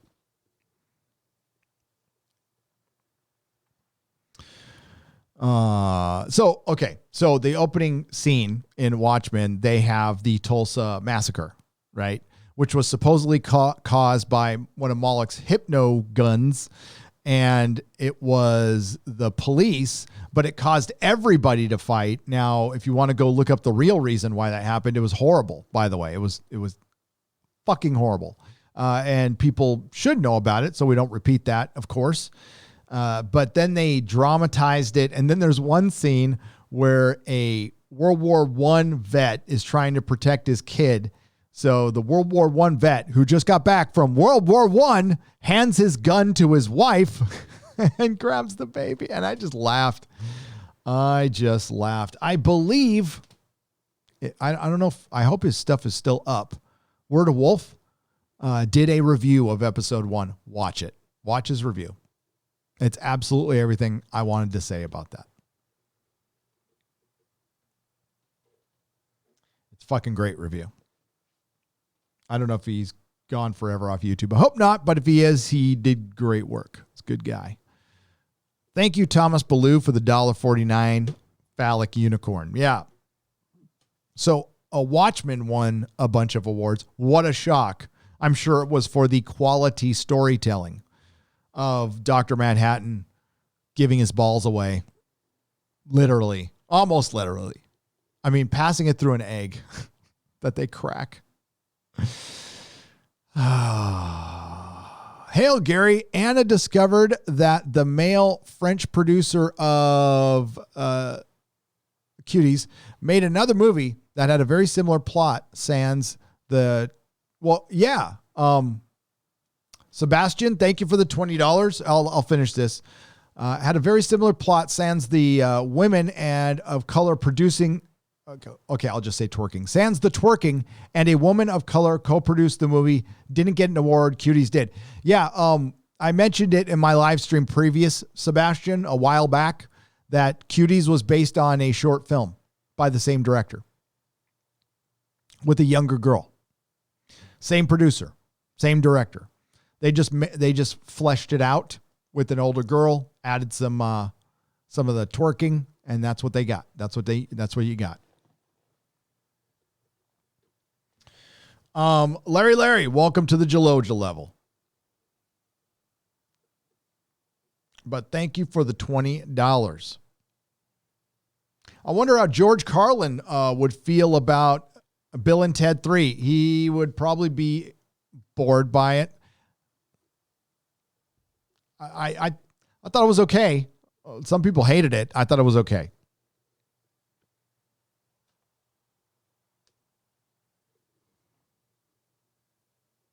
Polaris sucks for 2 Canadian pesos. Love this show as always. Love you too, Polaris. Thank you. Nerd Cookies. What's up, Nerd Cookies, for $5? Hi, Gary. Love your voice. It's calming on a stressful day. Reassuring. Wow. I don't know. Is it? I'll try to be a little more calm. I was getting a little fired up there. I haven't live streamed in a little while.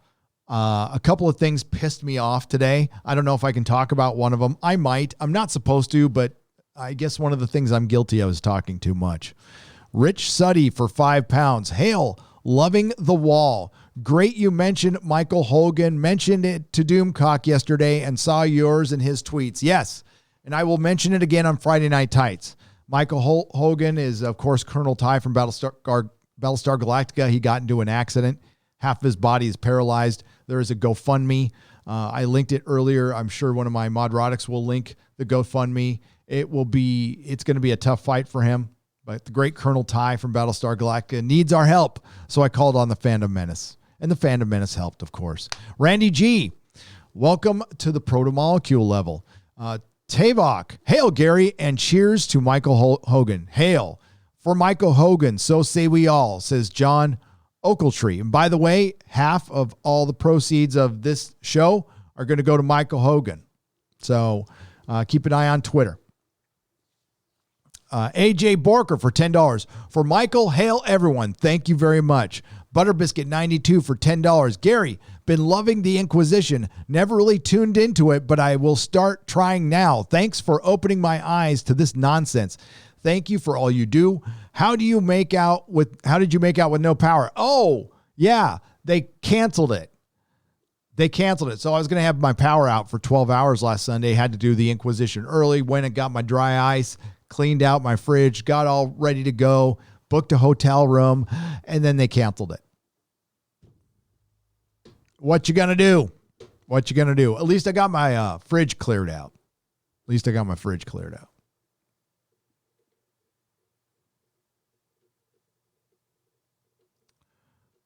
All right, we got a $50 super chat from Panyoyo for $50. Love your content. Hope you are having a good day, dude. Thank you for the $50. Half of that will go to Colonel Ty, to Michael Hogue.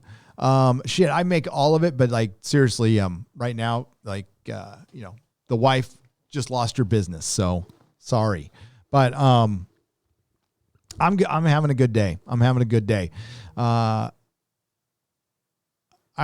spent the day catching up, doing a little work on The Office, watching what other people are saying about stuff. Oh, we're going to talk about The Mandalorian too. We're going to talk about rumors and Star Wars rumors and Star Trek leaks. And then we're going to talk about something briefly to put it to fucking rest that's been going out there for quite some time. But I heard somebody pass on. You want to talk about a lie? Ooh, don't get me started. I probably shouldn't talk about it, but I'm gonna. I'm probably going to get in trouble for it too. Gary, what up, dog? Thanks for the shout out to help Michael Hogan. Hell yeah. Oh, Jaleel Kawas, thank you for the $20. My pleasure. I'm sorry I didn't hear about it sooner. It was, I guess this happened a couple of days ago. So, and I got removed off Twitter right after that too.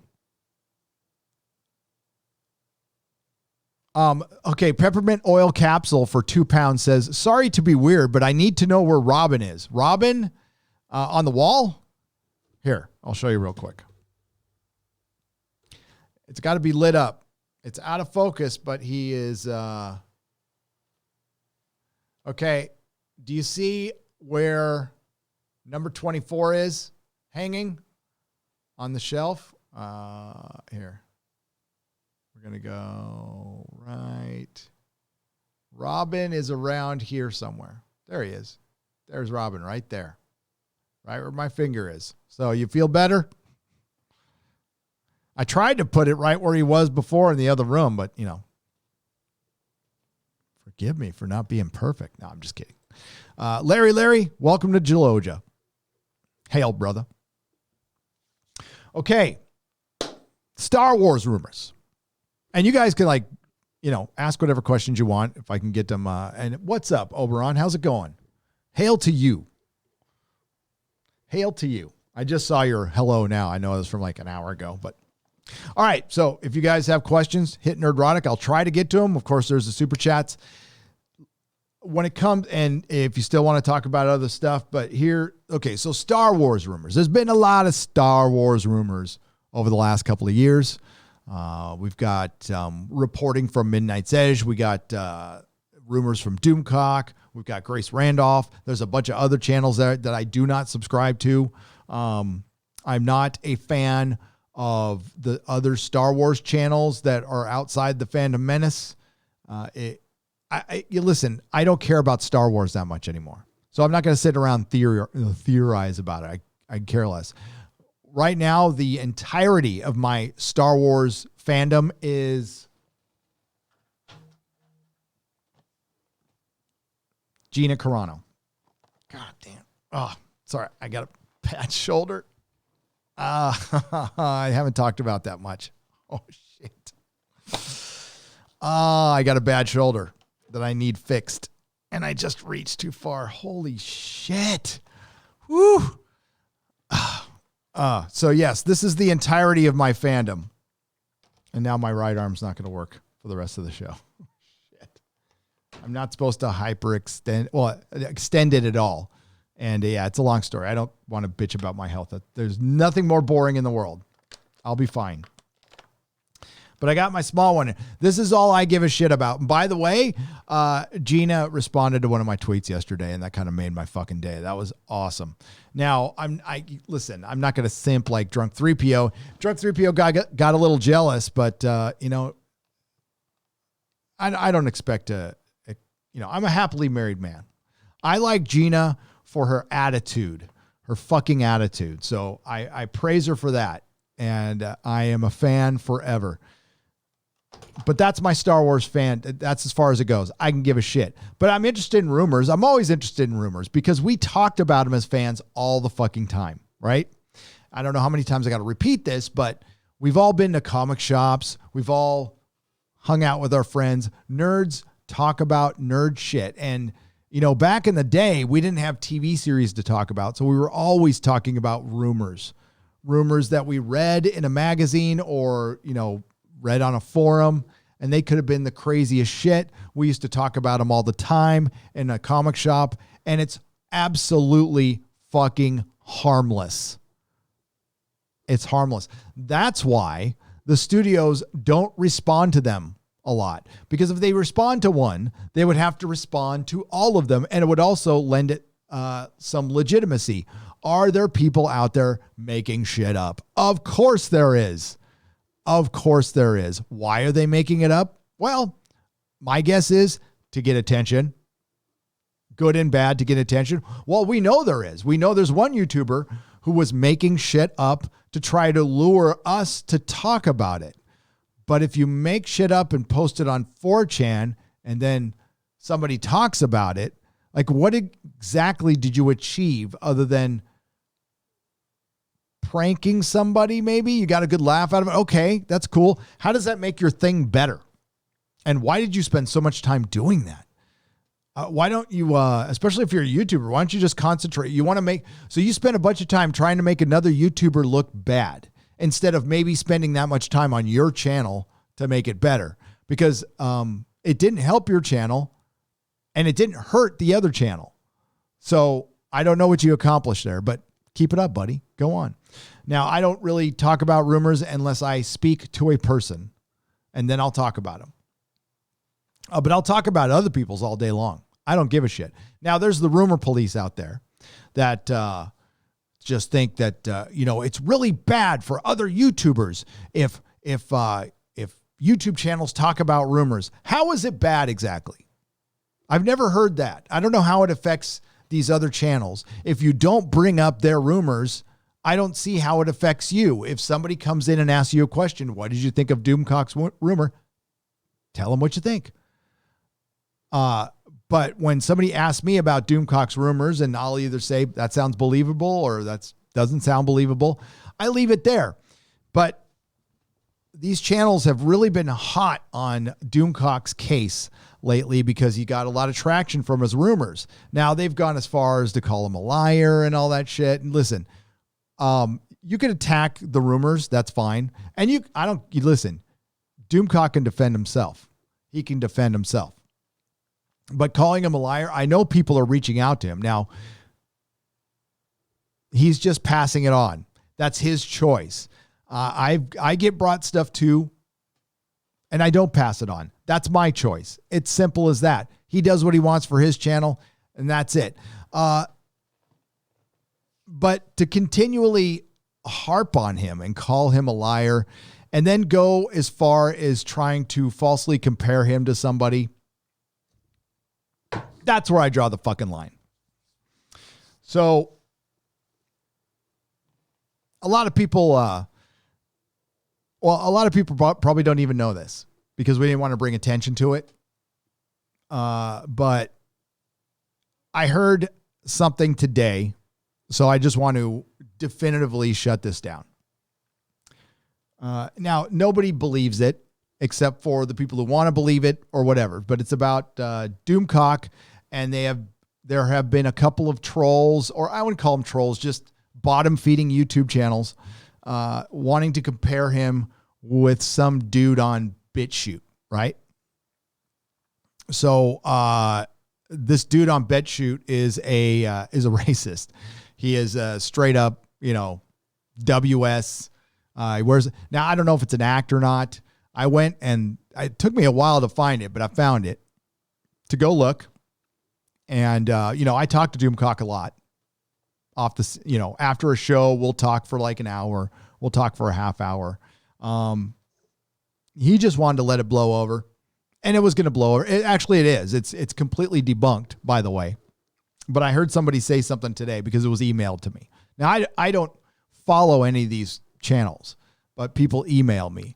I was at the gym. I heard somebody say something, fucking pissed off. So I'm like, fucking enough. So I'm going to nip this in the bud right now. Doomcock is not this person. Definitively, 1,000 fucking %. Doomcock is not this person on BitChute. There, you have your fucking answer. Piece of shit. So, also, continuing to say he is just makes you a bigger piece of shit, Jarbo. I usually don't like to punch down to Uber Eats drivers, but when they continue to lie about my friend and say he's a fucking racist on BitChute, then I'm fucking done. Jarbo, you're a fucking lying piece of shit. You're the guy who drops the N-word on YouTube, asshole. You're the one who said it publicly, you racist piece of shit. So I usually don't go after fucking other YouTubers. It's against my rules, except now, because you continued that lie after it's been debunked. The racist who's on BitChute has a fucking accent, you piece of garbage. It's a different guy. He's fucking fat, for one. Doomcock's not fat, and he doesn't have a fucking accent. So I'm going to address this once. You piece of shit. You fat fucking piece of shit Uber driver. It's not Doomcock. 1,000%. If you want to go at his rumors, whatever, I don't care, dude. I don't care. That's one thing. Go after Doomcock's rumors all day long. Try to compare him to that, and it pisses me off. So go get fucked. And that's the last time I'll talk about the Uber driving piece of garbage again. Ever again. Never bring his crap up on my channel. He's dead. He's a dead channel. He did it to himself. He got caught lying in front of the fucking world. And now he's trying to make up for it by going after Doomcock, who's never even discussed him before. I don't know. That's just Matt's way. People have tried to work stuff out with Matt before. So has Jeremy. Jeremy's done with them. I wouldn't even start with the guy. I don't give a shit about him. He can go off with his little channel, and that's fine. I hope it grows. And you know how it'll grow? Stop talking about other people and lying about other people and just talk about the fucking news, dude. And if you can't win it that way, then maybe it's just not in the cards for you. You had your shot and you blew it. Sucks. And you know what? Like, I don't care about the false flagging thing is one thing. You know what? I believe in second chances and all that shit. But dude, you just keep going out and making things worse and worse for yourself. And it's kind of funny. It's like, you know, watching you guys theorize about Doomcock was like watching retarded fucking Jeopardy. It was so fucking funny. I was laughing my ass off. And my kid was clowning you too. So keep it up. Keep it up. Keep up doing that stupid shit. And where has it gotten you, man? God, I almost want to move to Oregon to order something on Uber Eats. I really fucking do.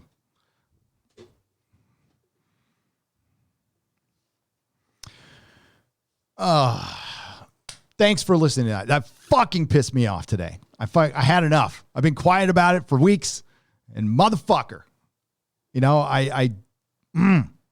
you know, if it's one thing, it's about me. I don't care. But, again, go after the argument all day long. Nobody's above criticism. Not saying we are. We get rumors right. We get rumors wrong. But dude, going after somebody like that when you know shit about Doomcock, dude, you know fucking shit. And I don't know if it's to lure him to fucking dox himself or whatever. He's not going to fucking do it, motherfucker. So I'll tell you definitively, it's not him. It's not him. But he said in a video last night that it is, that he said Doomcock is LARPing as this person. Last time I checked, Jarbo's the one who said the N-word for the world to hear. And that's what led to Ethan Ralph talking about it, and then Jarbo trying to flag him and others to keep it from getting out. But yes, I'm sorry. I don't think Doomcock's ever said that word publicly. I've talked to him on a lot of live streams and I've listened to a lot of others. He never has. I never have. Yet it's Jarbo always calling us the racists.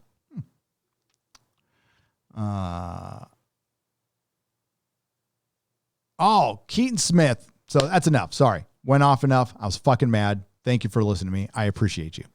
Hail, 6-month member today, and RIP Doctor Who. Rest in peace, Doctor Who, Keaton Smith, for $1.99. Swinging cod for $5. I can, Doctor Who. Okay. So Jodie came out and said that her family raised her gender neutral. You know why she said that?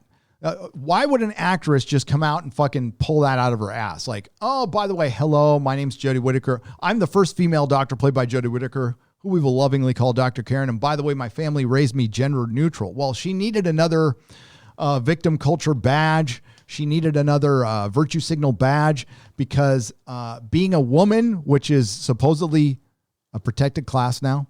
I don't know how half the population's a protected class, but they tried. Well, being a white woman with a Karen haircut doesn't cut it anymore. It doesn't cut it with the BBC anymore. It's not woke anymore. As a matter of fact, it's a bad look, according to a lot of people. And that might be why they'll all come to a collective decision to end Jodie's run after next season.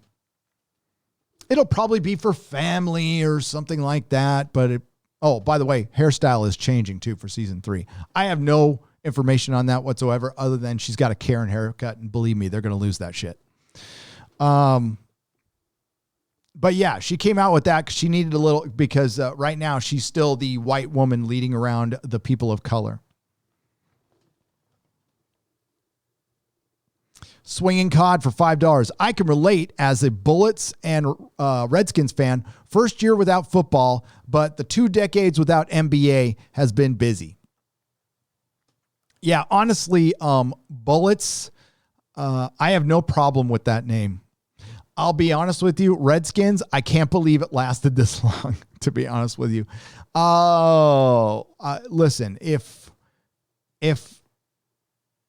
I don't know all the information on this, but what I heard was that there are organizations that had no problem with that. If they didn't have a problem with it, then I don't have a problem with it. I don't have a problem with it. I used to be a fan, a semi-fan. Listen, I'm not like Jeremy. I don't chase a player. I'm just kidding, Jeremy. I am a team guy. So I was a Charger fan all my life. Everybody else was the enemy. And the only other teams I'd root for is teams that could help the Chargers in the playoffs, which was rare, let's be honest. But there are teams I was sympathetic towards, right? So I liked the Browns for a long time when I was a kid, and because of Brian Sipe.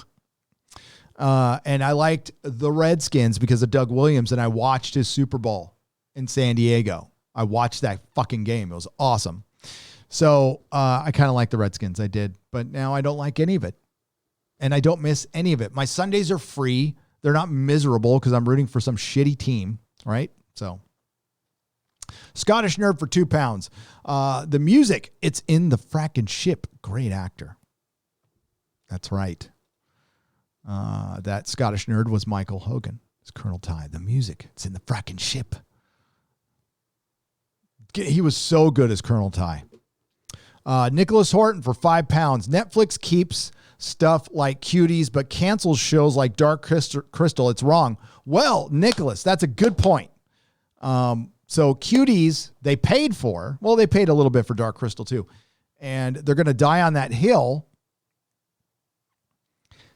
for their reasons.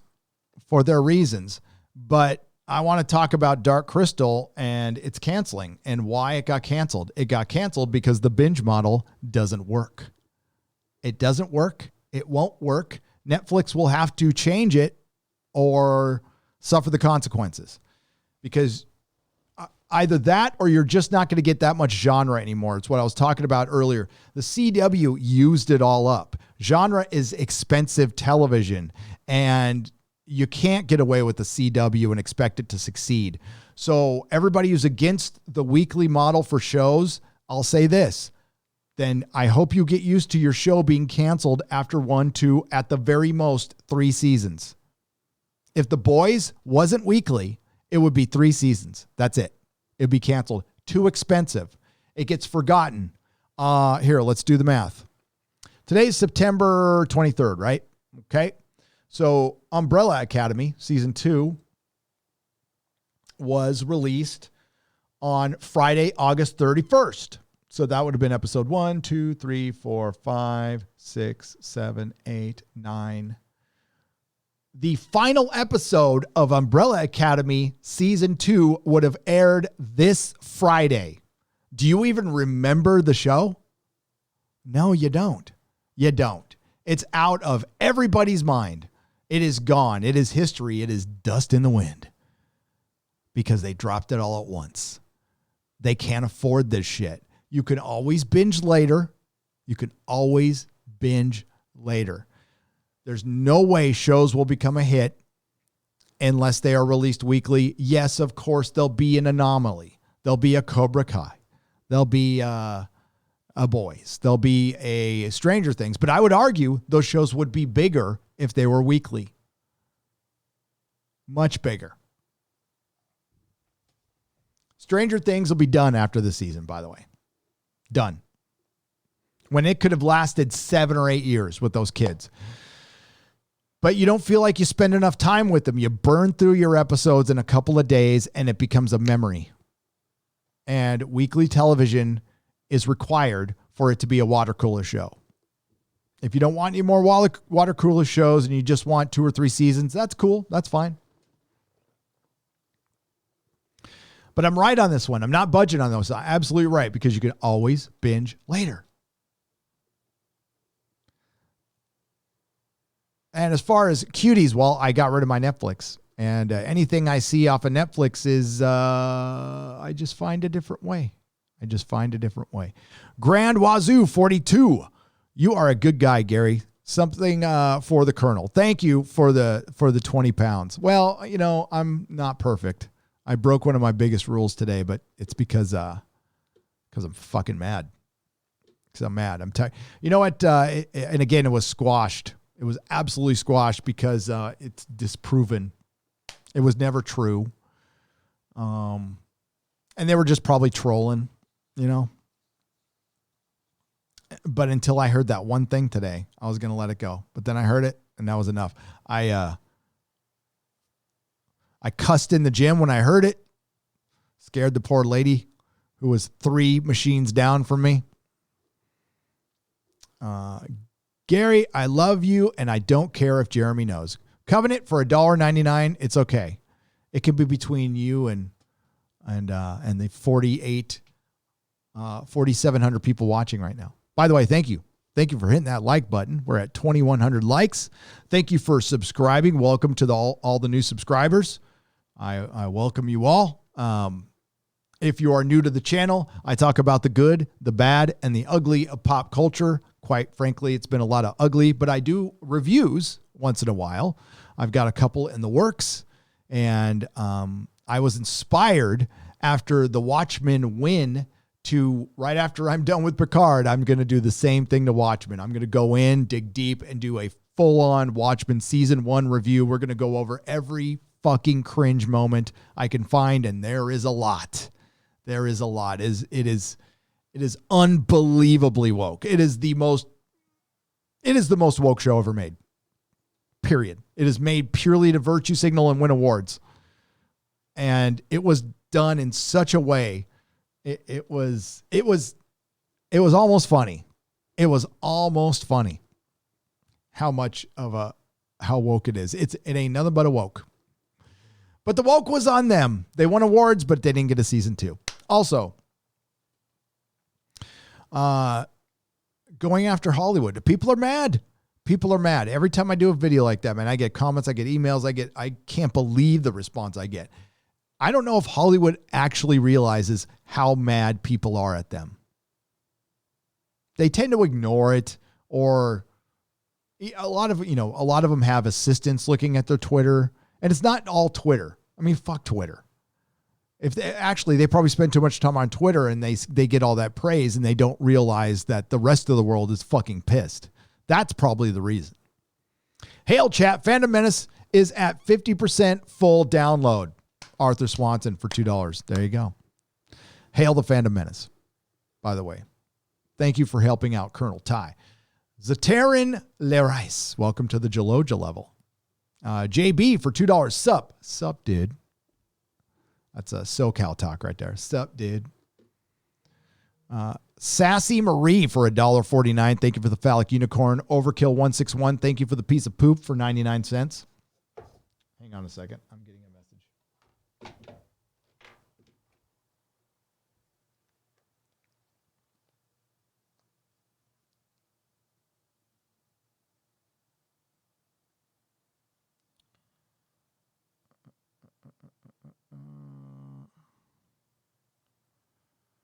Oh, see, and Mrs. Nerdrotic already shared it on Instagram before I even shared it. Hail, Mrs. Nerdrotic. I guess I was glitching earlier. I was glitching for sure. Jaleel Kawas, thank you again for the $20 super chat. Phoenix Tangent for $1.49. Thank you for the phallic unicorn. Southeastern Kaiju, thank you for the super sticker for 99 cents. Larry, thank you for the thumbs up for $1.49. Southeastern Kaiju for $2 says, asking a question is bad. Obey and do as you're told. That's what they want. That's what they want. You need to obey. You need to bend the knee. You need to say whatever they tell you to say. You need to put pronouns, and they have to be the pre-approved pronouns. And if you don't do that, there'll be people who search all over your Twitter and try to find you saying something that might be against their pre-approved speech. Well, let me tell you what you can do with your pre-approved speech. You can stick it right up your ass.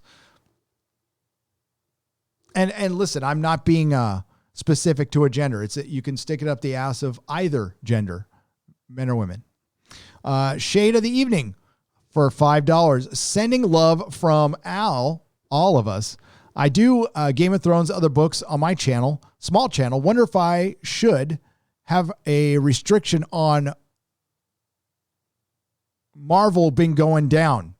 I'm a little confused by the periods between everything. Am I glitching like that too?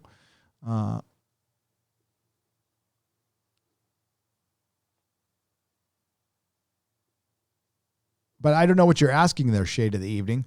Do whatever you like on your channel. Do what your audience likes, more importantly. But first you got to do what you like, and then you got to find out what your audience likes, and then you got to give them what they want to hear or what they like to hear or entertainment that they like. Because they decide ultimately. Marcus Cato for $1.99. Gary, it is truly an honor to support your channel. Thank you, Marcus. It's truly an honor to have you support my channel. Believe me, the honor is mine. Listen, I don't want to sound like times are tough. You know what? Times are times. They're going to be tough. They're going to be good. Are they ever as bad as everyone says? Well, it depends on your situation. There could be somebody having the time of their fucking life right now. There's a lot of people out there right now who are rolling, who are having a good time. And there's some of us who are suffering, and there's some of us who aren't as much. But while you're out there, I do appreciate you guys taking your time, your hard-earned money, and supporting this channel. I can't thank you guys enough. You've been helping my family, and this is going to go towards helping Michael Hogan, which is going to be very expensive for him again. Thank you again, Pawn Yo-Yo, for the $50. Lee Townsend for £5. Hi from the Green Bay Great Britain. It doesn't show the sticker to me, Lee, so it says GB. I'm like, from Green Bay? Oh, hi from Great Britain. Had loss to the acting world, Michael Lonsdale. Really? You mean sad loss? Sad loss. Sorry. Rest in peace, Michael Lonsdale. Rest in peace. You're right, Lee. Thank you. No good for 5 Canadian pesos. Can't wait for Friday Night Tights. I am finally starting out comic collecting. Is there a trustworthy channel that recommends runs down the good new releases? Whew. I do not know right now. I would watch your boy Zach. He still reviews comics, and he's fair. He's always been fair, and he reads the new stuff, and that's who I would listen to. So I would go to. You probably have no good. You know Zach. Zach's the one right now reading, and then if just some guy reviews the comics, he's pretty damn fair as well. But as far as running down the new releases and trusting them, oh, no. There's no channel out there outside of your boy, Zach.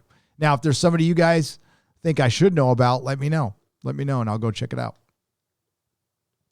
Thank you for the super chat. 3D Trekker for $10. Coffee time, man. Thank you. Why, thank you. Oh, look who's a member. Look who's a member. Heel versus Babyface became a member at the proto-molecule level. Why did you do that? You're a bad boy, Az. Now I'm going to have to join your channel. And I will. Thank you, Az. Digi Akuma for $10. I saw the news from Yellow Flash. Such irony that Chappelle's Sticks and Stones special won 3 Emmys despite the negative RT reviews, attacks, and his acceptance speech was brutal and epic. I haven't heard it yet. If I do, I'll probably end up doing a video on it. Sticks and Stones was fucking great. Oh, yeah. I didn't hear his acceptance speech. V. Sidious for $19.99. Got a new job so I can spend some on collecting comics, but okay, let me start that over. Vasidius for $19.99. Got a new job so I can spend time on collecting comics, but won't contribute to this nonsense. What's your opinion on Adam Hughes? Is he involved in the issues in the industry? Largely not. I mean, not that I've heard. Others might correct me, but I haven't heard much of anything out of Adam Hughes. He's probably had to pop off once in a while just to stay employed. I like his artwork. I like Adam Hughes a lot. I remember Ghost back in the day. But no, I haven't heard. He's not like Mark Waid. He's not like Donnie Cates. He's not like fucking Scott Snyder. VS, welcome to the proto-molecule level. I'm sure he's fine. Listen, do not follow these people on Twitter. I don't follow them on Twitter. What happened to Pixar, says Moses Tolliver for $2. Well, the law of diminishing returns. It's just not as great as it used to be because Disney started creeping in. Oh, and the loss of John Lasseter. That's what happened to Pixar. Mighty Balzac for $2 Australian. Are you on the Trump train, Gary? I don't discuss who I'm going to vote for the prez here. But if I had a vote, which I don't, because I lost that right as a felon, I'll discuss it when I'm going to vote. But let me put it this way. Pay attention to everything I've said. Look what I've done. But I don't want to start a political discussion. We had one on Friday. It turned into quite a dust up. Listen, I will vote to get rid of Gavin Newsom. I'll tell you that. I will, whether it counts or not, it'll be symbolic, but to get him recalled, I've already signed. I've done whatever I could to get rid of that motherfucker. I would get rid of London Breed, the mayor of San Francisco, who fucking killed my wife's business. I don't usually say that word. I'll hold back on it. But I am on the train of freedom, free expression, and I wasn't on that train before. I didn't care. I honestly didn't give a shit. Unfortunately, I was forced to give a shit. I kept this in pop culture. I don't like divisiveness. And yeah, it's just something I'm not going to talk about because you know what? I'm with Jeremy from the Quartering. This channel is not here to tell you who to vote for. You can vote for whoever you like. But honestly, I'd have to, right? I'm not going to vote for Biden. I'm not going to vote for Biden. Are you fucking kidding me? No. If there was somebody, look at the situation we're in. It's not very good.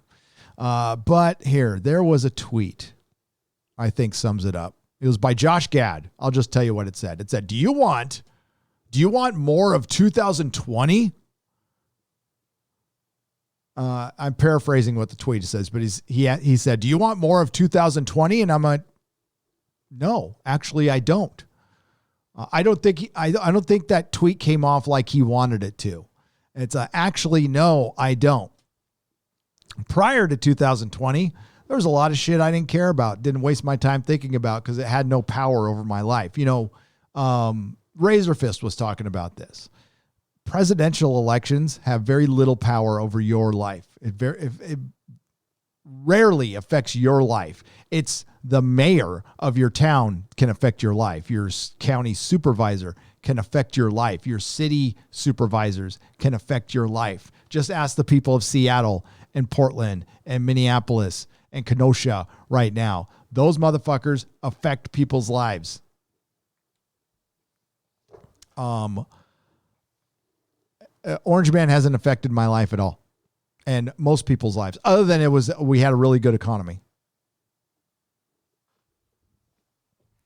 I'm one of these idiots who thinks that whoever becomes president's the president, whether I like it or not. It's the president. And we move on. We get mad. You move on. The country collectively didn't do that. And then they started making up shit. And then things got worse. You don't have to like the guy. I'm not asking you to like the guy. And again, you don't have to vote for him. I'm not telling you who to fucking vote for. Just, you win elections, you lose elections. And hopefully the next election, your guy or gal gets in or whatever. But it's pretty clear that if Kamala Harris gets in, that's not good. I remember when she was our DA. Hail, Gary. Thanks for doing what you do. It's good to see someone defending the nerd stuff in comics my dad introduced me to as a kid.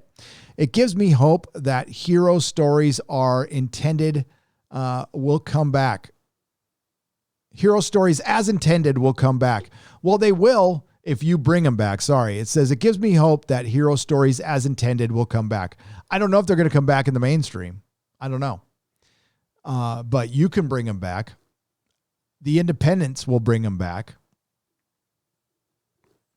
We need to get to a place in entertainment where it's okay to tell whatever story you want. You know what I mean? Yeah, somebody's going to write a story that might offend somebody.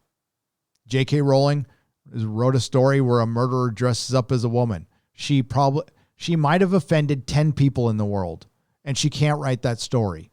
Artists can't think about that shit. I don't think about it when I talk. I'm not, I try to stay on this platform as much as possible, and that's the only thing checking my speech. But as far as like worried about offending people, I can't, I'm going to, it's going to happen. I don't mean to. But as far as being on a train, listen, I'm an old punk rocker. I'm not like yay government. Never been yay government, but I'm also an adult. So I understand. Like, I'm not the biggest fan of cops, of militarized cops. Not a fan of it at all, but you don't defund them. We need cops around. They serve a purpose. I've had my ass kicked by a cop, and I've had my life saved by a cop. They're people. Early on in the whole George Floyd thing, along with everybody else, you had my fucking attention. We could have had a conversation. Was all open to it. Absolutely. Let's get some changes. That dude on his neck, I don't care if he was, what the fuck he was on. I don't care how bad his heart was. That dude on his neck should not, no. Now, I saw what the context before that, which did matter. Changed my mind on it a little bit. Still, shouldn't have been on his fucking neck. That being said, was it worth burning down a bunch of businesses over? Nope. But I still would have been open to that conversation. I'm not open to that conversation anymore. Sorry, it got drowned out by all the rioting and looting. And that rioting and looting causing the states to stay closed longer, whether it was real or not, because the numbers went back up, whether it was real or not. I don't fucking know. All I know is the states closed down longer and then more businesses were lost. That's what I actually give a fuck about. My kid's future. And I'm not partisan. I will vote for whatever side I think is best. And right now, the left lost me. Completely lost me. By backing up this violent shit, people wearing masks, being violent, forcing people to say shit, being totalitarian. Yeah, I can't be for that. And if you're still backing this stuff up, man, then you're partisan and you're lost. Now, that's not liking the other guy. I'm not asking you to like the other guy, but being okay. I heard Max Kellerman in a D-Day Cobra video. He said 93% of the protests were peaceful. Are you fucking kidding me, dude? I mean, where did you even get that number? How do you know how many protests there were to get a percentage? Oh, did it get fed to you by the AP, Reuters? Okay, great.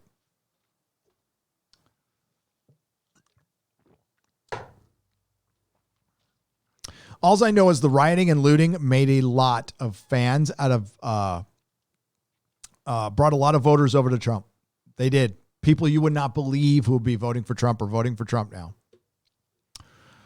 Hail Gary. By the way, thanks for Chris Comstock. Ryan DeLucci for $4.99. How about Better Call Saul? That's a great show. Love the show and your old reviews. Hope all is well. Cheers. Ryan, I will be reviewing the final season. It was fucking awesome. It was a brilliant show. And I just ran out of time. I wish I would have reviewed it this last season. So fucking good.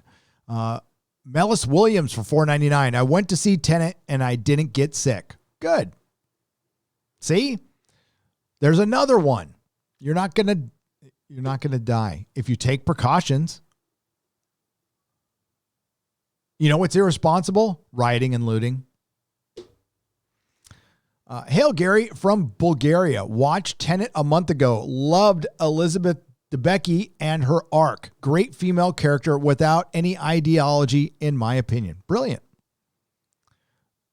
I've never, ever noticed that in any of Nolan's stuff. Aquidin 1876. Thank you for the 5 Bulgarian pesos. Butter Biscuit, 92 for $5. Since last month, I've seen Lord of the Rings movies 4 times, Empire Strikes Back, Back to the Future, and Tenet twice since August when my theater opened. Not sick. Good. We need to hear more of that. Because we have an actor from the Eternals going, Disney made the right move by delaying my movie for 6 months because I can't with good conscience tell you to go to see a movie theater because you might die. It's like, calm down. Calm effing down. You could get sick. You could. You know what? The flu can kill you too. Car accidents can kill you too. There's a bunch of people this year who've died from drug overdoses. Drug overdoses that were completely preventable. Nobody gives a shit about any of that. What about the 30 people who died in riots? What about the people who were executed for their words, for words that they used, or for their beliefs? That isn't even getting covered right now. How horrifying is that?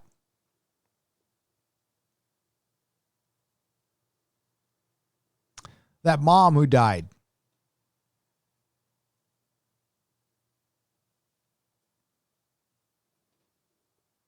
And there's other things they're not bringing up too. Trafficking, not bringing that shit up at all. FN for 5 Canadian pesos. You mentioned Tim Pool. When are you guys doing a Beanie Live on Friday night? You two get together would be awesome. I guess I got to ask him. He's busy. He does his own podcast. I'm small potatoes for that guy. But I'd love to have him on. Curious, is there any news on Star Trek Strange New Worlds? You the man, Nerdrotic. Other than they're going to make it. But when it comes to Star Trek, they canceled Star Trek 4. Duh. I never thought it would get made. Nobody thought it would get made. There's no desire to make Star Trek movies. There's no desire for Star Trek. Star Trek belongs on television. We're going to find out tomorrow how popular it really is here in America. If Star Trek is so popular, we'll see how it does on network television tomorrow. Douglas Nielsen for $5. Do you think Paramount Plus can work, or how long before they have to beg Amazon, etc., to license their shows and films to their streaming service? Well, they're probably going to give it a good college try, Douglas, because that's going to be international. That's their international distribution. I give it a year before it completely fails. It's going to fail from the get-go. Paramount Plus, unless, are they going to have football on Paramount Plus? They're just absorbing CBS All Access, right? That's the only reason CBS All Access was around, was for football, and they can't rely on that anymore now, can they, motherfuckers?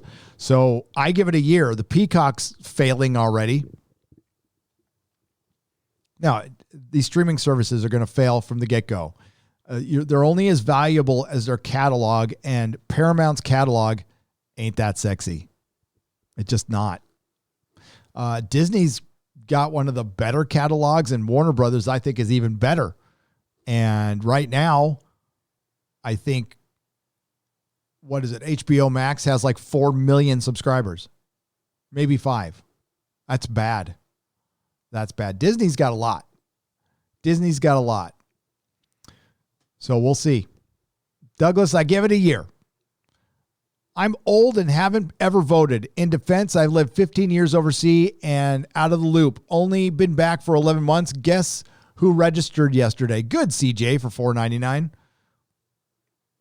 Appreciate your show. You're a good one. Thank you, Robin Chang, for $2. I appreciate it. Listen, who do I want in office? I want a great healer someday. Somebody who can heal this fucking country. It's never going to be fully united, but let's get it back to a respectable level. Having a bunch of Marxists running around the street, forcing people to save shit, whether they hijack the movement or not, I don't give a shit at this point. Again, that stuff is lost to me. And when you have a bunch of elites in fucking New York or working for ESPN telling us that most of the protests are peaceful, asshole, come, you know what? Oof. That guy says it from his penthouse. That piece of shit. You know, stick to the sports ball, you freaking meathead. I just wish we could go back to the times of trolling. Those were happy times, wholesome times. Yes. You know what? The good old days. Since last month, I've seen Lord of the Rings 4 times, Empire Strikes Back, Back to the Future, and Tenet twice since August when my theater opened. Not sick. Again, Butter Biscuit for $5. Damn. I wish I could go to your theater. George Orwell. Just say you told us so. Just go, I told you so. Every time you give a super chat, just say, I fucking told you so. George Orwell for $10. Knocked off of Twitter? Say it isn't so. Have a sawbuck to drown your sorrows with decent coffee, brothers. Thank you. And I will. I appreciate you, George Orwell. Yeah, I was kicked off. And then I came back and I wasn't kicked. I don't know why. I'll look into it. I'll tell you. I don't know if it was... I was going to tweet something else and it wasn't there. It was just gone. The best person for the job should get the job. Gary and Dubcock shouldn't have to put on a dress to get director for Star Wars, etc. Says NGT for $5. Nope. And I only put on a dress for kicks. Just for kicks. Once in a while, you know. I like the air of my bits. No, I'm just kidding. Fury Road Max helps incompetent, helpless women kill their husband and take all their valuable stuff he built from nothing. I love the movie, by the way. Says Klein Dropper for $5. Yeah. I mean, it wasn't subtle when they said, you killed the world. You know, I'm just not so sure about, I'm blanking on her name because of the live stream now, but live stream brain fart. But Furiosa was like, she was cool, but it was, you know, I thought the movie was fine, but the messaging in it is fucking there. It's undeniable. Hey, Gary, did Twitter nuke your follows? Because you're not following me anymore. Apparently it says you're following nobody. We haven't happened. What even happened? I don't know, Aiden McGurr. I'll check right now. I hope not.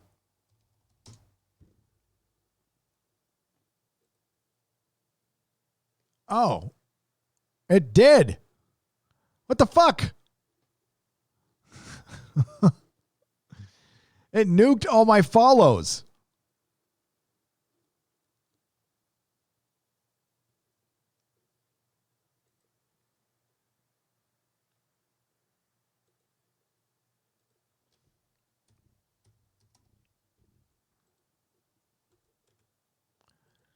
Well, I had to follow Gina Carano real quick. Sorry. I had to fix that one right away. Dude. Holy shit.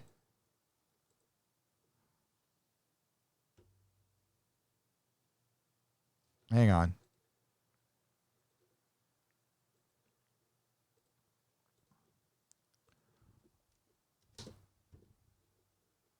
I'm following one person now. Well, I'll fix that. Hopefully they fix it. I don't remember. I was following like 500 people. I'm not going to remember all that. I'll do my best, but I'll follow you back. I'll follow you back. Just remind me. I wish I had a little more time to work on the Pedro face in that thumbnail, but I thought I did a decent job. I thought I did okay. Yeah. So when it comes to the Pedro Pascal rumors, I don't give a shit. And I think if he actually left, I think we would have heard about it. As far as him doing voice work, I think that's what he's largely done. I have only seen one picture of him in the costume outside of what we saw in that one episode. And it's a picture that somebody else took in the background. So I don't know how much he was in the costume. Oh, and I don't care. But I could definitely see them focusing more on female characters because 2020, because of intersectional feminism, because of Kathleen Kennedy. Yeah, I could definitely see Disney fucking this show up because they're Disney. I don't need a rumor for that. So I will wait and see. Cara Dune? Yes. And I like Pedro Pascal as the Mandalorian. And I think that's one of the better characters. Baby Yoda is cute. I don't care about Baby Yoda. That will get so boring. If they go another entire season with we're getting a little bit of information here and there and the babies being cute every episode. And it's like, if we just get season 1 again and it's, I say this and people will eat it up. It's normie fodder.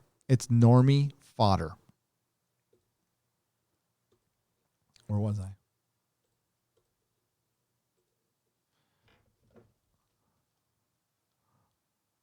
Thank you, Orville Nation. He says Office Studio is looking great. I appreciate it. There we go. Why, thank you. Louis the Plank. Hail, did I miss the discussion about Jimmy Kimmel Emmys disaster? I talked about it earlier. Yes. So Jimmy, it was cringe as hell. Did you guys see any of his monologue? Oh my fucking God. It was bad. I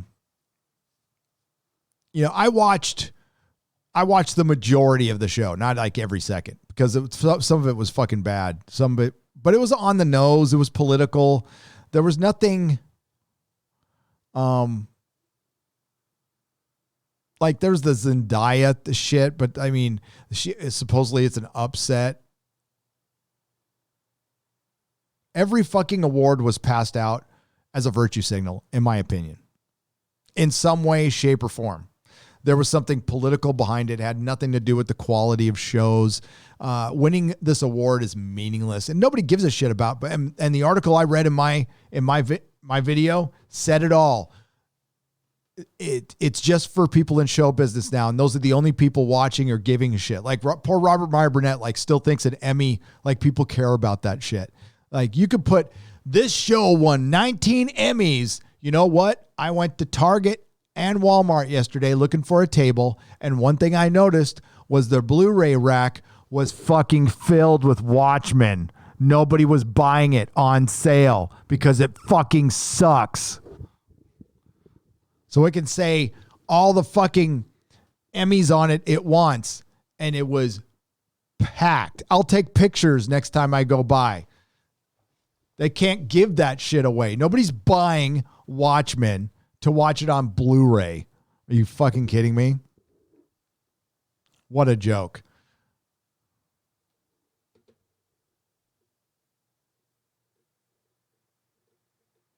It reminds me of posers in music. See, punk rock is not for everybody. And you could tell who was into punk rock just for a little while because, they liked the girls at the time or whatever reason they wanted to be in it. You could tell they didn't really like the music. They were really into the music. They didn't really understand punk rock because punk rock was never about musicianship. In some cases, not all. There's some fucking great musicians who have been punk rockers. Don't get me wrong, but that's not what it's about. And it's pure raw emotion, anger. And you could just tell when people weren't into it. And when people go, I just love The Watchmen. It was so powerful. Please. And that's the thing. It's like they want us to believe the lie. And that's all it is a lie.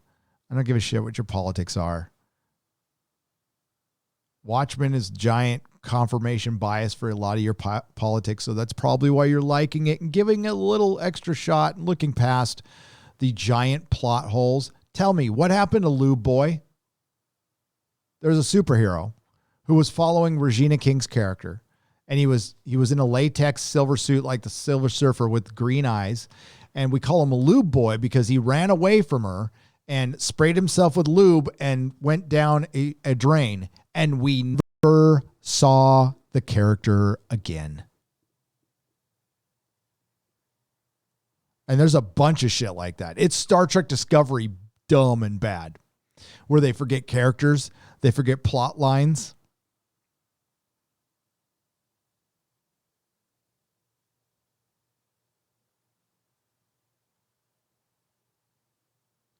And they take a giant shot at the patriarchy and they just shame Ozymandias. And then they make it, what they do is they basically take each Watchmen character and make a better, smarter girl, or with Night Owl, they just locked him away because they didn't know what to do with that character. And it was dumb. Don Johnson's character was a coked out sheriff who had a Klan uniform in his closet because his dad was part of the Klan. But they never make a distinction if he is part of this Rorschach gang or not. You never get a real answer. But it doesn't matter. He got killed for basically having his granddaddy's costume in the closet. We don't know if he was or not because he got mind controlled to kill himself. And they never really fucking answer the question. But the message is, well, you're all is anyway and you should just fucking die. Okay. Wow.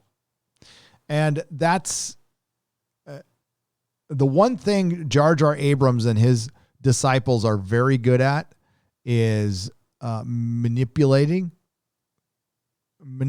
people into believing they're actually fucking good. And Damon Lindelof is the worst. Dude can't even write fucking comics good. Hail Picard vid says, oh yeah, I'm going to tear that one apart.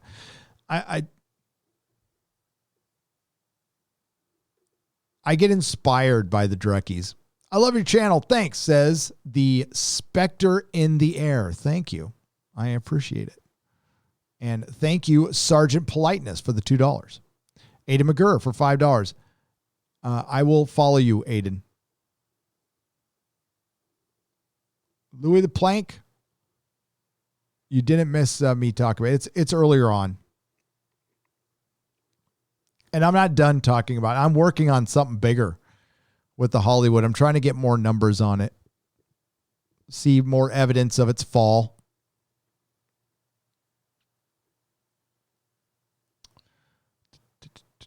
All right. We're going to wrap things up. I'm not going to be able to finish. Thank you very much. I will tally this up and get you guys a total. Okay. And we will send half of what this show made. To Colonel Ty, Michael Hogan, I thank you for your time on the Nerdrotic Nooner. There will be 2 live streams tomorrow. 2. All right. So that's why I'm cutting out early. The Super Chat Square Up will be out in the morning. That's not going to be a live stream. That's a video. And then we're going to have the Exozone in the evening. And then late at night, I'm going to go live after Star Trek Discovery on Nerdrotic Live. The Exozone, I forgot whose channel it was on, to be honest with you. So I got to talk to Doomcock about what channel it's going to be on. But the Exozone returns tomorrow. And then Friday Night Tights, 2 p.m., guest to be announced. We're still working on that. And in between all that, I'm going to get a video out sometime. But thanks to everyone who subscribed to the channel. I greatly appreciate you all. And this will be part of the Super Chat Square Up that you will see tomorrow. Okay, so these questions will be answered tomorrow. And if you're not aware, I have another channel called Nerdrotic Live where I upload all of my live streams. And I hope you subscribe over there. We just passed 32,000, so that's brilliant. And I believe we just passed 286,000 on the main channel. So thank you all. Thank you all. Now, again, I normally don't really lose my temper at other YouTubers, so it's not something I'm going to make a habit out of, never bringing that other one up again. But what's done is done, and I don't regret any of it. And we also, in these hyper-political times, it's kind of hard not to talk about politics, but I'm going to pretty much keep it on woke Hollywood and their divisiveness. And I don't want to, again, anybody's welcome here. You really are. I don't care who you vote for. As long as you're for free expression and you understand that we're going to disagree with each other and not everything has to fall on partisan lines. And we really need to break that kind of thinking because I think that's what's led us down a really bad road right now. And without a doubt, I think there's one party that's failed its people, and I think it's losing a lot of its own people right now. And maybe we need a third party someday. I don't know. I don't have these answers. I am just a guy who got kicked out of 3 high schools and owned a comic shop, who has a microphone, tries to do the best I can, and I thank you all for being here. Thank you, Lady Grandmaster, for producing the show. Thank you, Eric K., for doing a great job as a wrench, as usual. I don't know if we had anybody else here. Is it just Eric K. again? Okay. Eric, you're a beast, man. Thank you very much. I appreciate you. It cannot be easy being the only one wrenching. I know Nyla Shadow comes in and Mark Lozette is back there too. And there's Douglas Nielsen. So thanks, buddy. All right. Thanks again, everyone. Please like, share, and subscribe if you like what you heard. If you didn't like what you heard, well, I'll try better next time. Or not. But remember, yesterday was Hobbit Day, so I hope you had a happy Hobbit Day on Bilbo and Frodo's birthday. That was pretty cool. And the next Nerdrotic Nooner will be on Monday at noon. See you then. Not all who wander are lost.